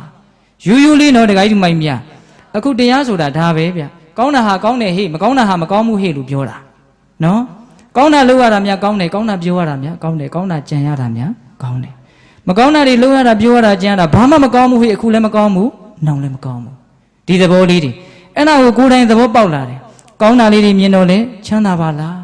မကောင်းတာတွေစိတ်ထဲမှာဖြစ်နေတော့လေဆင်းရဲပါလားလို့သိလာတော့ဩချမ်းသာခြင်းဆင်းရဲခြင်းဟာငါလက်ထဲမှာရှိတယ်ဟောအဲ့တော့ချမ်းသာအောင်ပဲအလုပ်များလာတယ်ဆင်းရဲစေတဲ့စိတ်ယုတ်မာတွေတဖြည်းဖြည်းနဲ့နဲနေသွားတယ်ဘယ်သူကဖယ်တာတော့ဆိုအဲ့ဒီအတိလေးကဖယ်တာကောင်းတာလေးကချမ်းသာလိုက်တာဆိုတော့ကောင်းတဲ့စိတ်ကလေးဖြစ်အောင်အလိုလိုလုပ်ချင်တာအလိုလိုဖြစ်လာတယ်နော်မကောင်းတာတွေဆင်းရဲလိုက်တာဆိုတော့မကောင်းတာတွေကိုအလိုလိုဖယ်လာတယ်ဒါကြောင့်ကောင်းတာကိုလည်းကောင်းမှန်သိမကောင်းတာကိုလည်းမကောင်းမှန်သိစာလိုဦးဇင်းတို့ခန့်ခန့်ထဲထဲကြီးမပြောဘူးနော်စာကတော့ပြောတာပေါ့ဗျာတရာဂံဝါစိတ်တံတရာဂစိတ်တံတိပဇာနာတိဟုတ်လားຢာကဖြစ်ရင်ຢာကဖြစ်တယ်လို့သိဒေါသဖြစ်ရင်ဒေါသဖြစ်တယ်လို့သိပြင်းမာရင်ပြင်းမာတယ်လို့သိကောင်းရင်ကောင်းတယ်လို့သိအစင်းနှိမ့်တဲ့စိတ်ဖြစ်ရင်အစင်းနှိမ့်တဲ့အစင်းမြင့်တဲ့စိတ်ဖြစ်ရင်အစင်းမြင့်တဲ့အစရှိတဲ့ပြင်အသေးစိတ်စိတ်တွေကိုမသိခိုင်းဘူးလားဘာကြောင့်သိခိုင်းတာလဲဆိုတော့ကောင်းခြင်းမကောင်းခြင်းကိုကိုယ်တိုင်ခံစားလို့ရအောင်လို့ဟုတ်လားတကယ်ကြီးမိုက်မြာအေးအဲ့ဒီကနေတဆင့်တက်အတိတွေကတိလာပြီဆိုတော့တက်လာပြီကောင်းတဲ့သဘောတွေကလည်းချုပ်ပြောက်သွားတာပါလားဟောကြည်ရင်သိရင်နဲ့မကောင်းတဲ့သဘောတွေကလည်းချုပ်ပြောက်သွားတာပါလားကောင်းတယ်ဆိုလို့ငါဆုပ်ကင်ထားခြင်းလို့မရပါလားမကောင်းမှုဆိုလို့လည်းပဲအကြောင်းမကုန်ခင်တော့ငါနှင်ထုတ်ခြင်းလို့ မရပါလားအကြောင်းကုန်တော့အလိုလိုချုပ်ပြောက်သွားတာပါလားကောင်းသည်ဖြစ်စေဆိုးသည်ဖြစ်စေခန္ဓာပေါ်မှာဖြစ်လာတဲ့သဘာဝတရားအလုံးတို့သည်ပျက်စီးသွားတာကြီးချုပ်ပြောက်သွားတာကြီးပါလားလို့ဘယ်သူကပြောတာလဲကိုအကြောင်းကိုကိုသိအောင်ကြိုးစားနေတဲ့အသိဉာဏ်ကကိုတင်ပြနေတာကျုံမြင်ရတာကတော့ဒါပဲဗျူဘယ်သူကပြောနေတာလဲအသိဉာဏ်ကပြောနေတာနော်အဲ့ဒါတတိဥစည်းပြီးတော့ကိုအကြောင်းကိုသိအောင်ကြိုးစားတတိပဌာနာတုတ်တန်ကြီးကိုဒါအတူချုပ်ပြီးတော့အရက်စကားနဲ့နားလည်အောင်ပြောတာနော်တခါကြီးမိုက်မြဒါကြောင့်ရုပ်ပိုင်းဆိုင်ရာပူဓာတွေရှိတယ်အေးဓာတွေရှိတယ်ပုံတရံတွေအတာထားပြည့်ညက်တွေအတာထားနော်တခါကြီးမိုက်မြကြည့်လို့ရတယ်သိလို့ရတယ်ဆိုတာဒါတွေပဲရှိတယ်တွန်းကန်တာရှိတယ်လှုပ်ရှားတာရှိတယ်ဘုရားကတော့လွယ်ကူတာလေးကစာခိုင်းတယ်ဝင်လေထွက်လေလေးဝင်တိုင်းထီတိုင်းသိထွက်တိုင်းထီတိုင်းသိကိုအကြောင်းကိုသိအောင်ကြိုးစားတဲ့နေရာမှာဝင်လေထွက်လေကလည်းပဲကိုအကြောင်းကိုခန္ဓာကြီးရဲ့တသိတတေတာပဲမဟုတ်လားအင်မတန်အညာကြတဲ့တရားတစ်မျိုးဝင်လေထွက်လေဆိုတာဝင်လေထွက်လေမဝင်တော့ဘူးမထွက်တော့ဘူးဆိုရင်ဘာဖြစ်တယ်ခေါ်တာအဲ့နေတုန်းလဲဝင်ထွက်နေတာပဲထမင်းစားရင်လဲဝင်ထွက်နေတာဘာလုံနေသူကပုံမှန်သွားနေတယ်အဲ့ဒီဝင်လေထွက်လေဆိုတာပညာကြီးကြတဲ့မဟာပညာဘူမိပညာကြီးကြတဲ့ယောက်ျားကောင်းနေတာလေဒီဝင်လေထွက်လေမှတ်သားမှုအလုပ်ကိုလုပ်နိုင်တယ်လို့အဲ့လိုချီးမွမ်းတယ်ဒကမာကြီးတွေလည်းလုပ်လို့ရတယ်ဆိုလိုတာကအဲ့ဒီအလုပ်ကဘယ်လောက်ကြီးကျယ်တယ်ဆိုတာကိုပြောတာဒါကြောင့်ဝင်တိုင်းထီတိုင်းသိထွက်တိုင်းထီတိုင်းသိအဲ့ဒါလို့ကြိုးစားပါများတော့ဒီထီတာဟာရုပ်သိတာဟာနာအဲ့ဒါလို့သိလာပြီးတော့ခံစားတာတွေဘာတွေတကားတဲ့အကျယ်ကြီးသိလာတယ်ကိုယ့်အကြောင်းကိုသိလာတယ်သိလာလို့ရှိရင်ဖြစ်သမျှအကြောင်းတွေဟာပြက်သွားတာကြီးပဲဆိုအလိုချင်မဲ့မောမှုဟာနေသွားတယ်သူများလျှော့လို့မရဘူးငါလျှော့လို့လည်းမရဘူးရော့အောင်အတိညာဏ်ကြီးလာရင်ရော့သွားမှာပဲအဲ့ဒီအတိညာဏ်ဟာလည်းကြိုးစားအထုတ်ရင်ရော့မှာပဲယောဂဝိဇာယတိဘူရိလို့ပြောတာကိုအတိညာဏ်ဆိုတာကြိုးစားရင်ဖြစ်တယ်မကြိုးစားရင်အတိညာဏ်ဟာပျောက်တယ်ဒါကြောင့်တရားတော်မတို့ကိုယ့်ရဲ့အကြောင်းကိုကိုသိအောင်ကိုယ်ခန္ဓာအကြောင်းကိုကိုသိအောင်ဘာလို့ရမလဲကြိုးစားရမယ်ကြိုးစားပါများရင်ပထမအဆင့်ကောင်းရင်ချမ်းသာတယ်လို့သိတယ်မကောင်းရင်ဆင်းရဲတယ်လို့သိတယ်အတူချုပ်ပြောတာနော်တခါကြီးမိုက်များအဲ့ဒါလို့သိပါများလာရင်ဆင်းရဲအောင်လဲကိုလုပ်တာချမ်းသာအောင်လဲကိုလုပ်တာငါအတွေးတွေကဖန်တီးနေတာငါစိတ်ကူးတွေကဖန်တီးနေတာဘယ်လိုဖန်တီးမှလဲကိုယ့်ကိုမေးပေါ့နော်အဲ့ဒီကနေတဆင့်တက်လာတော့ဩကောင်းတာပဲဖြစ်ဖြစ်ဆိုးတာပဲဖြစ်ဖြစ်စုပ်ကင်ထားလို့မဖြစ်ပါလားတဘာဝလမ်းကြောင်းအတိုင်းအချိန်မှန်သွားနေတဲ့နာယီတစ်လုံးလိုချက်နဲ့ဘာဖြစ်နေတော့ပျက်စီးနေတယ်ချုပ်ပြောင်းနေတယ်အဲ့ဒီလိုသိလာလို့ရှင်ကိုအကြောင်းကိုသိလို့ရှင်ဟောကျေပြန့်လာတယ်သူများအကြောင်းတွေပါထိုက်တဲ့လောက်သိလာတယ်ဒါကြောင့်ရှင်သာရိပုတ္တရာကပြောတယ်သူများစိတ်ကိုသွားပြီးတော့ကြည့်ရင်မမှန်တော်ရှိမှန်တော်ရှိကိုယ်စိတ်အကြောင်းကိုကိုသိအောင်ကြိုးစားပါတဲ့ကိုအကြောင်းကိုကိုသိရင်သူများကိုလည်းသိပါတယ်ကိုယ်စိတ်အကြောင်းကိုကိုသိရင်သူများစိတ်အကြောင်းလည်းသိတယ်အတူတူပဲဗျသူလည်းလိုချင်တာမကျေနပ်တာရှိကိုလည်းဘာထူတော့ဘာမှမထူဘူးဟုတ်လားဒါကြောင့်ကိုအကြောင်းကိုသိအောင်ကြိုးစားရတာဒီစဉ်းစားရတာတဲ့အဆင့်မမြင့်ဘူးလားစဉ်းစားရတာလည်းလိုတယ်နော်ဟိုအဆင့်တစ်ခုအနေနဲ့မလိုဘူးလားလိုတယ်စောစောကစဉ်းစားဖို့လိုတဲ့အကြောင်းတွေကိုအခြေတဝဲဥစဉ်ပြောခဲ့တာဟုတ်လားအခုပြောနေတာကစဉ်းစားရတဲ့အဆင့်မြင့်နဲ့ကိုအကြောင်းကိုကိုသိဖို့ပြောနေတာဒါကြောင့်ဥစဉ်တို့မကြခင်တရားပွဲသိမ့်မယ်တရားပွဲပြီးလို့ရှင်ပြီးကနီးလေးမှာတရား9မိနစ်ထိုင်ရမယ်ဟောဒီလူတွေထိုင်နိုင်မယ်မဟုတ်လားအေးတိတ်ဆိတ်လေးမြတ်စွာဘုရားကိုအင်မတန်စင်ကြယ်တဲ့အကျင့်မြတ်နဲ့ပူဇော်ကြမယ်မများဘူးနော်9မိနစ်တည်းအချိန်ကတော့ဒီလိုကုန်သွားတာပါပဲဟုတ်လားဒါကြောင့်ဦးဇင်းအခုပြောခဲ့တဲ့တရားတွေကိုပြန်ပြီးတော့ချုပ်ကြည့်မယ်နော်သူများကကိုယ့်အပေါ်ပြောလာတဲ့စကားတွေကိုမကြည်မနဲ့စိတ်ဝယ်မှတ်ပြီးတော့အောင်းမိတ်မနေနဲ့ဟုတ်လားသူများဘာတွေလုပ်တယ်မလုပ်ဘူးဆိုတာကိုစဉ်းစားမနေနဲ့အကုသိုလ်တွေများလို့နော်ကိုဘာတွေလုပ်တယ်မလုပ်ဘူးဆိုတာကိုစဉ်းစားပြီးတော့မကောင်းတာတွေတွေ့ရင်လည်းပဲအလှပြင်းတဲ့ကလေးလိုခွေးသေးကောင်ပုဂ္ဂိုလ်လွန့်ပစ်ခြင်းလိုမျိုးမကောင်းတာကနေရုံထွက်နိုင်ဖို့ကြိုးစားရမယ်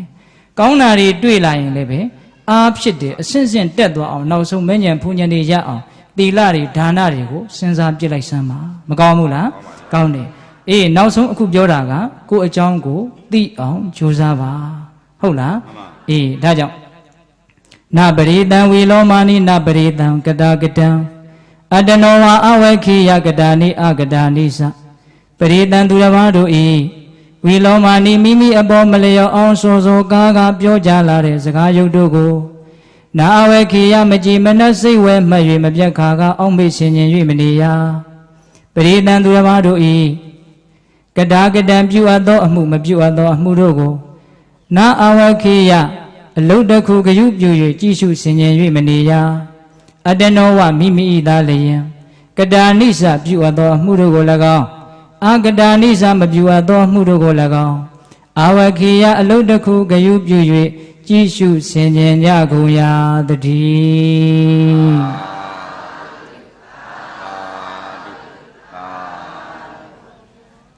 ကဲဦးဇင်းတို့တရားထိုင်ကြရအောင်နော်အားလုံးဦးဇင်းကရှေ့ကနေပြီးတော့ငြိမ်ငြိမ်ကလေးနည်းနည်းပြောပြမယ်ဦးဇင်းပြောတာကိုနားထောင်ရင်းနဲ့ဦးဇင်းခိုင်းတာကိုလည်းကြိုးစားပေါ့နော်အားလုံးဒကာကြီးတွေကတင်မလေးခွေထိုင်ခါလေးကိုစမ်းစမ်းလေးထားရက်လွှာလေးချဒကမာကြီးတွေကကြုံကြုံထိုင်ထားတဲ့အတိုင်းလေးထိုင်ရက်လွှာလေးချခါလေးကိုစမ်းစမ်းထားလက်ကလေးတွေကိုထပ်ပြီးတော့ထားနော်အစဉ်ပြေသလိုလေးတက်တောင့်တက်တာအနေထားလေးမှာထိုင်မယ်5မိနစ်ခန့်မြအင်မတန်တန်ရှင်းစေတဲ့စင်ကြယ်စေတဲ့အကျင့်မြတ်ဖြင့်ရသော်ဘုရားကိုပူဇော်ရပေတော့မယ်အင်မတန်မွန်မြတ်တဲ့ဒါနသီလတို့တဲ့မြင့်မြတ်စင်ကြယ်တဲ့ဘာဝနာကုသိုလ်တို့ကိုရတော့မယ်လို့ဝမ်းသာတဲ့စိတ်ကြည်နူးတဲ့စိတ်နဲ့တရားကိုစတင်ပြီးတော့မှတ်ကြရမယ်အာလုံးမျက်လွှာချပြီးတော့ကိုရှုမှတ်နေကြနီးရှိတယ်ဆိုရင်လည်းကိုရှုမှတ်နေကြနီးအတိုင်းမှတ်ပါဟုတ်လားလူငယ်တွေတရားမထိုင်ဘူးသေးတဲ့ပုဂ္ဂိုလ်တွေအကယ်၍များပါခဲ့မယ်ဆိုရင်ဦးဇင်းပြောတဲ့နီးကိုစမ်းပြီးတော့ကြည့်ပါကျန်တဲ့ပုဂ္ဂိုလ်တွေကလည်းစိတ်ဝင်စားတယ်ဆိုရင်ဦးဇင်းပြောတဲ့အတိုင်းမှတ်ခြင်းလည်းမှတ်နိုင်ပါတယ်သို့မဟုတ်မိမိတို့သဘောကျရာနှစ်သက်ရာနီးနဲ့ရှုမှတ်မယ်ဆိုရင်လည်းရပါတယ်အားလုံး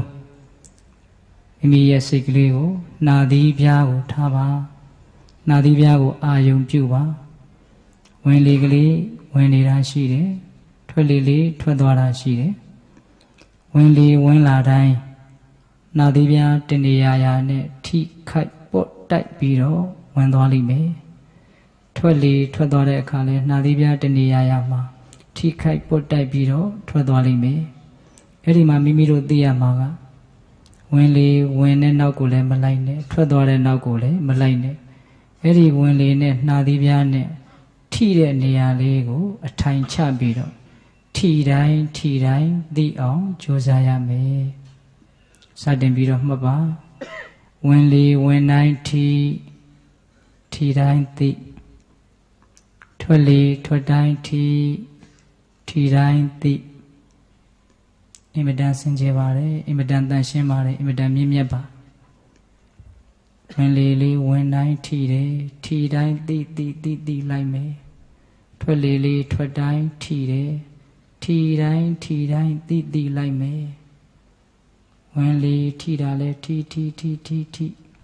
ထွက်လေထိတော့လဲထိသွားတယ်အဲ့ဒီထိသွားတဲ့သဘောလေးကိုအာယုံစိုက်ထားမယ်သိအောင်ကြိုးစားမယ်ကျန်တဲ့နေရာကိုစိတ်ရောက်လို့လည်းစိတ်မပြတ်ပါနဲ့ရသလောက်ကြိုးစားမယ်ဒီထိတာလေးကိုသိအောင်ကြိုးစားမယ်စိတ်ဟာပြန့်လွင့်တဲ့သဘောရှိနေလို့အမြဲတမ်းပြစ်ထားတဲ့သဘောရှိနေလို့ပြန့်လွင့်သွားတယ်ဘေးအတန်အာယုန်နေနောက်လိုက်သွားတယ်စိတ်ပြတ်ဖို့မလိုပါဘူးသူအကြောင်းရှိသည့်အားလျော်စွာဖြစ်နေတာကိုဖြစ်ချင်တာကိုကြိုးစားဖို့ပဲရှိတယ်ဝင်တိုင်းထိတယ်ထိတိုင်းသိထွက်တိုင်းထိတယ်ထိတိုင်းသိထိတာလေးကိုသိနေတာဟာအင်မတန်မြင့်မြတ်တယ်။ဘာကြောင့်လဲဆိုတော့ထိတာကိုသိနေတဲ့အခိုက်အတန့်မှာယုံညံ့တဲ့လိုချင်မှုလောဘကင်းနေတယ်။ယုံညံ့တာမရှိလို့မြင့်မြတ်နေတယ်။ထိတာလေးကိုသိနေတဲ့အခိုက်အတန့်မှာမကျေနပ်မှုဆိုတဲ့ယုံညံ့မှုဒေါသကင်းနေတယ်။ဒေါသဆိုတဲ့ယုံညံ့မှုမရှိလို့မြင့်မြတ်နေတယ်။ထိတာလေးကိုသိနေတဲ့အခါမှာတွေ့ဝေမိုက်မှားမှုမောဟကင်းနေတယ်ယုံညံ့တဲ့မောဟမရှိလို့ထိတာကိုသိနေတဲ့အချိန်ဟာမြင့်မြတ်တယ်ထိတာကိုသိနေတဲ့အခါမှာလောဘဒေါသမောဟအညစ်အကြေးကင်းနေတယ်လောဘဖြစ်เสียအာယုံမဟုတ်လို့လောဘမဖြစ်ပါဘူးဒေါသဖြစ်เสียအာယုံမဟုတ်လို့ဒေါသမဖြစ်ပါဘူးမောဟဖြစ်เสียအာယုံမဟုတ်ဘူးသိနေတဲ့အတွက်ကြောင့်မောဟလည်းမဖြစ်ဘူးအဲ့ဒီလိုယုံညံ့တဲ့လောဘဒေါသမောဟတွေကင်းနေတဲ့အတွက်ကြောင့်အဲ့ဒီအချိန်ဟာတန်ရှင်းတဲ့စင်ကြယ်တယ်ထိတာလေးကိုသိနေတာဒီမြင့်မြတ်တယ်တန်ရှင်းတယ်စင်ကြယ်တယ် အင်မတန်တန်ဖိုးရှိပါတယ်လက်ဖြစ်တဲ့အတွင်းမှာစိတ်ဟာဂရေတသိမ်းဖြစ်ပြီးချုပ်တယ်လို့ကြားဖို့တယ်ထိတာလေးကိုသိနေတယ်ဝင်လေတစ်ထိအတွင်းမှာလက်ဖြစ်ဘယ်နဲ့ထွက်စားရှိမလဲစိတ်ပေါင်းဘလောက်ဖြစ်သွားသလဲကုသိုလ်တွေဘလောက်များသွားသလဲဘာမှကြူကြူဆာဆာအရင်အနည်းဘာမှအများကြီးမစိုက်ရဘဲနဲ့အင်မတန်ကြီးကျယ်တဲ့အမျက်ကိုရတာဒါကြောင့်မြတ်စွာဘုရားရဲ့တရားတော်ဟာချမ်းသာစေတယ်လို့ယုံကြည်တဲ့စိတ်နဲ့ဝင်တိုင်းထီတိုင်းသိထွက်တိုင်းထီတိုင်းသိအဲ့ဒါလိုကြိုးစားရမယ်ဒီအချိန်လေးဟာသိတန်ဖို့ရှိတယ်ဒီလိုအချိန်မျိုးလေးတွေအများကြီးဖြစ်အောင်လုပ်ရမယ်ပိဋကတ်သုံးပုံကိုအနှစ်ချုပ်လို့ရှိရင်ဗောဓိပက္ခိယတရား39ပါးရတယ်ဗောဓိပက္ခိယတရား39ပါးကိုအနှစ်ချုပ်ရင်မဂ္ဂင်10ပါးရတယ်မဂ္ဂင်10ပါးကိုအနှစ်ချုပ်ရင်သီလသိက္ခာသမာဓိသိက္ခာပညာသိက္ခာဆိုတဲ့သိက္ခာ3ပါးရသိက္ခာ3ပါးကိုအနှစ်ချုပ်ရင်အပ္ပမာဒဆိုတဲ့တတိတရားတစ်ခုရတယ်တတိတရားသည်ပိဋကတ်သုံးပုံချုပ်မိတဲ့စကားဖြစ်တယ်ဒါကြောင့်ထိတာကိုသိနေတဲ့အခိုက်မှာတတိပဋ္ဌာန်တရား၄ပါးလည်းဖြစ်တယ်မဂ္ဂင်10ပါးလည်းဖြစ်တယ်ဗောဓိပက္ခိယ39ပါးလည်းအကြောင်းအားလျော်စွာဖြစ်တယ်မဉ္ဇဉ်ဖူဉ္ဇဉ်ရဲ့အကြောင်းဖြစ်တယ်ဒါကြောင့်ဦးဇင်းတို့မြတ်စွာဘုရားကအာနာပါနနုတ္တိကမ္မထံကိုစီးပြန်ရင်တတိပဋ္ဌာန်တရား၄ပါးပြည့်စုံတယ်တတိပဋ္ဌာန်တရား၄ပါးကိုပွားများရင်ဘုဇဉ်9ပါးပြည့်စုံတယ်ဘုဇဉ်9ပါးပွားများရင်ဝိဇ္ဇာဝိမု tti လို့ဆိုတဲ့မဉ္ဇဉ်ဖူဉ္ဇဉ်ကိုရမယ်လို့အတူချုပ်ဟောထားတယ်ဒါကြောင့်ဒီအလုပ်ဟာနည်းနည်းရရအလုပ်မဟုတ်ဘူးဝင်တိုင်းထီတယ်ထီတိုင်းသိထွက်တိုင်းထီတယ်ထီတိုင်းသိထီတာကိုသိနေတဲ့အချိန်မှာအပမာဒပြဋ္ဌာန်းနေတယ်ပိဋကတ်သုံးပုံအဆုံးအမတွေကိုလိုက်နာနေတယ်တတိပဋ္ဌာန်တရား၄ပါးဖြစ်တယ်ဘုဇဉ်9ပါးဖြစ်တယ်ဝိဇ္ဇာဝိမု tti ရခြင်းရဲ့အကြောင်းတရားဖြစ်တယ်သိပြီးတော့မြင့်မြတ်စင်ကြယ်တယ်ဒါကြောင့်ကြိုးစားရမယ်ထီတာကိုသိနေခြင်းသည်လောဘဒေါသမောဟအငြိကြီးခင်းတဲ့အတွက်ကြောင့်တန်ရှင်းတယ်လောဘဒေါသမောဟဆိုတဲ့မိမိကိုနှိမ့်ဆက်မဲ့အရာတွေမရှိတဲ့အတွက်ကြောင့်ချမ်းသာတယ်လောဘဒေါသမောဟဆိုတဲ့ပူလောင်မှုမရှိတဲ့အတွက်ကြောင့်အေးချမ်းတယ်လောဘဒေါသမောဟဆိုတဲ့လှုပ်ရှားမှုရောက်ရက်ခတ်မှုမရှိတဲ့အတွက်ကြောင့်တည်ငြိမ်တယ်ကောင်းတဲ့ဂုဏ်တွေအားလုံးရှိနေတယ်ထီတာကိုသိနေတဲ့အချိန်မှာကောင်းတဲ့ဂုဏ်တွေရှိနေတယ်ဒါကြောင့်အင်မတန်တန်ရှင်းတဲ့စင်ကြယ်တဲ့ထီခြင်းကိုသိအောင်ကြိုးစားပါတဖြည်းဖြည်းနဲ့ထီတဲ့သဘောသိတဲ့သဘောခန္ဓာရဲ့သဘောတဖြည်းဖြည်းနဲ့သိခြင်းရဲ့အကြောင်းလေးဖြစ်လာမယ်ဒီဘဝမဉ္ဇဉ်ဖူဉ္ဇဉ်ရခြင်းရမယ်ပါရမီမပြည့်လို့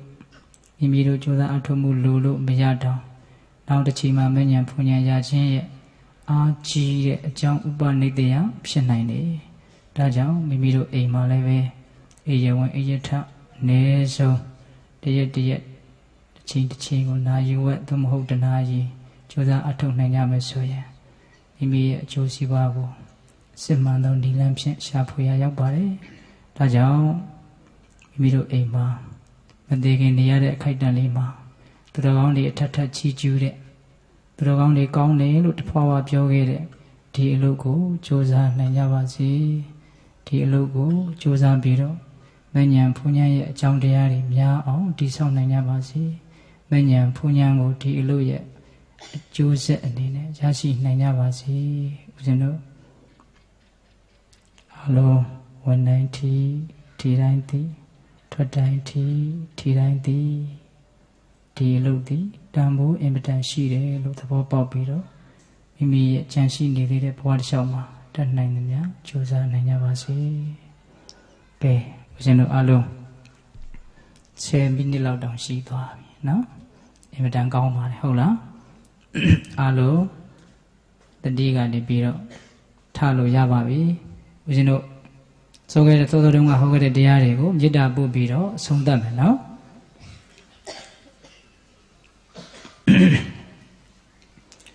ဝါဒုသဗ္ဗမင်္ဂလရခန္တုသဗ္ဗဒေဝတာသဗ္ဗဗုဒ္ဓ ानु ဘာဝေနတရာဒုက္ခိဘဝန္တုတိ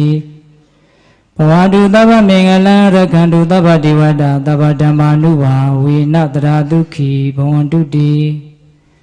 ဘ ဘဝတုသဗ္ဗမင်္ဂလာရခန္တုသဗ္ဗတိဝတ္တသဗ္ဗသံဃာနုဘာဝေနတရာဒုက္ခိဘဝန္တုတိ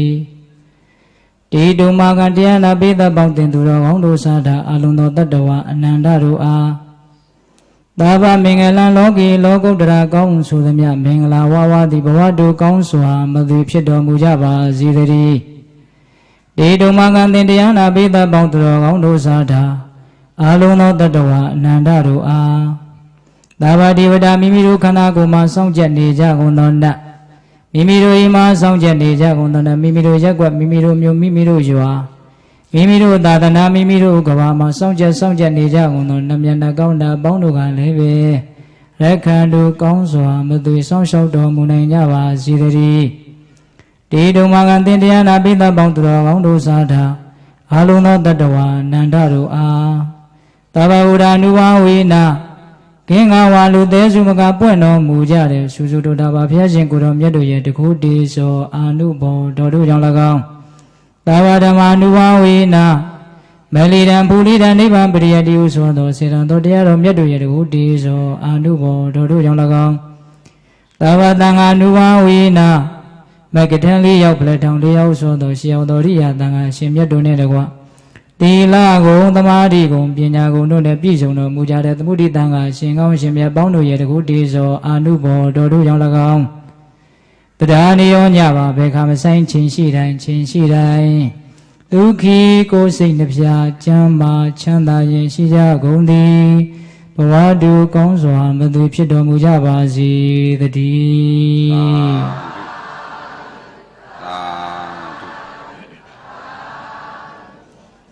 ရပြီတော့ယူသေးလေးမြတ်စွာပန်ကြားလျှောက်ထားမှာပြပါဗျာရပြီတော့အာသာဝိလံဝါတွင်ဝါပအာယုံဆောင်းအောင်အသိမိသားစု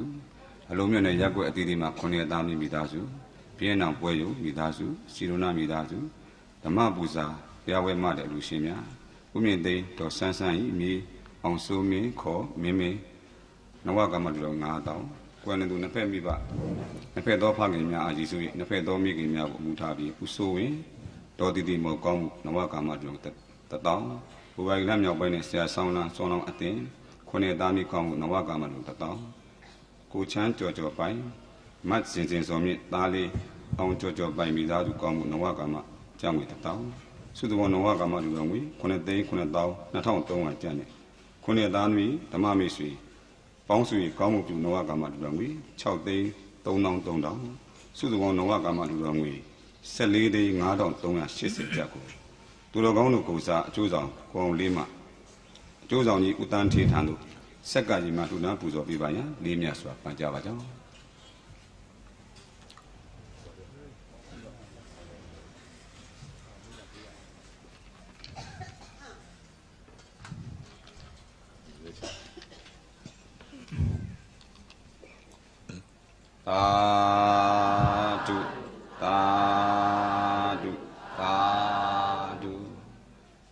ရပြီတို့ပြုလို့ဆောင်ရွက်သမျှတော့ဓမ္မပူဇာတွင်ပွဲကြီးဆင်းရဲကျင်းပပြည်တည်တဲ့အောင်ပွဲနေလည်းကောင်းဘုရားပြည်တော်လို့စွန်းအောင်ပွဲအထိမ်းမှဖြစ်ပြုလို့ဆောင်ရွက်သမျှတော့ကုသိုလ်တော်အစုပါကကိုဘုရားပြည်တော်ကိုရေဆက်သွန်းချအမြတ်တမ်းပေးဝေငါပေးပါရန်ယူသည်လေးမြတ်စွာပန်ကြားလျှောက်ထားအပ်ပါဆိုတော့ဗျာ။အားလုံးပဲလိုက်ပြီးတော့ဆိုကြအောင်နော်။ငါအတန်နဲ့ဝင်နေတာသိခံပြီးတော့လိုက်ဆိုကြလား။အရှင်ဖေယဘုရားတပည့်တော်တို့သည်ယနေ့ယခုကောင်းကျိုးချမ်းသာကိုပေးနိုင်စွမ်းသောတန်ရှင်းစင်ကြယ်သောနိဗ္ဗာန်ဤ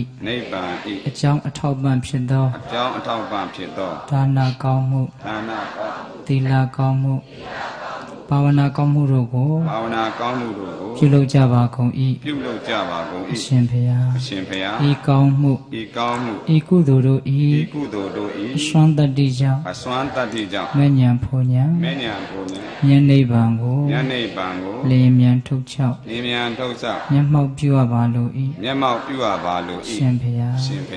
ရှင်ဘုရားဘုရားတပည့်တော်တို့ပြုလုပ်အပ်သောဒါနသီလဘာဝနာကောင်းမှုစုစုတို့ဤဖို့ဘာကကိုသာသနာတော်ဆောင်နှင့် သာသနာတော်ဆောင်နတ်များ သာနာတော်ဆောက်နတ်များ ကွယ်လွန်ပြီးဖြစ်သော ဝယ်လွန်ပြီးဖြစ်သော ဘိုးဘွားမိဘ ဘိုးဘွားမိဘ ရွှေမျိုးသားချင်းတို့အား ဆွေမျိုးသားချင်းတို့အား စာထား အ ၍ စထား၍ 30ဘုံ 30ဘုံ ကျင်လီကုံသော ဒီနေကုန်သော တတ္တဝအနန္တတို့အား တတ္တဝအနန္တတို့အား ထတုထမြတ် ထတုထမြတ် ပေးဝေငှပါ၏ ပေးဝေငှပါ၏ မြတ်ရကြ အ ၍ မြရကြ ကိုယ်စိတ်နှဖျား ၍ကိုယ်စိတ်နှပြ ကျမ်းမာ ကျမ်းမာ ချမ်းသာကြသည် ချမ်းသာကြသည် ဖြစ်ကြပါစေသော ကြပါစေသော အားလုံးကြာကြာသမျှအမြအမြအမြယူတော်မူကြပါကုန်လောသာဓုသာဓုသာဓုအားလုံးကြာကြာသမျှအမြအမြအမြယူတော်မူကြပါကုန်လောသာဓုသာဓုသာဓုအားလုံးကြာကြာသမျှအမြအမြအမြယူတော်မူကြပါကုန်လောသာဓုသာဓုသာဓုအားလုံးကိုယ်စိတ်နှဖျားချမ်းသာချမ်းသာကြပါစေ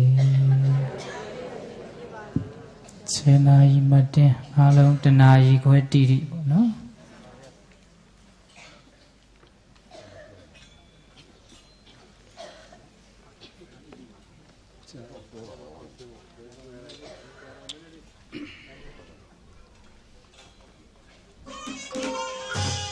ယေရှုရှင်ဆရာတော်ဘေးရန်ကင်းပါစေစိတ်ဆင်းရဲကင်းပါစေ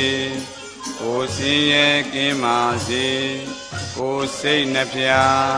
ချမ်းသာစွာဖြင့်ဆရာတော်ခန္ဓာဝန်ကိုသာသနာဝန်ကိုလွယ်ကူစွာဆောင်ရွက်နိုင်ပါစေယေရှုရှင်ဆရာတော်ဘေးရန်ကင်းပါစေစိတ်ဆင်းရဲကင်းပါစေကိုယ်ဆင်းရဲကင်းပါစေကိုယ်စိတ်နှပြချမ်းသာစွာဖြင့်ယေရှုရှင်ဆရာတော်ခန္ဓာဝန်ကိုသာသနာဝန်ကိုလွယ်ကူစွာဆောင်ရွက်နိုင်ပါစေယေရှုရှင်ဆရာတော်ဘေးရန်ကင်းပါစေစိတ်ဆင်းရဲကင်းပါစေကိုယ်ဆင်းရဲကင်းပါစေကိုယ်စိတ်နှပြချမ်းသာစွာဖြင့်ယေရှုရှင်ဆရာတော်ခန္ဓာဝန်ကိုသာသနာဝန်ကိုလွယ်ကူစွာ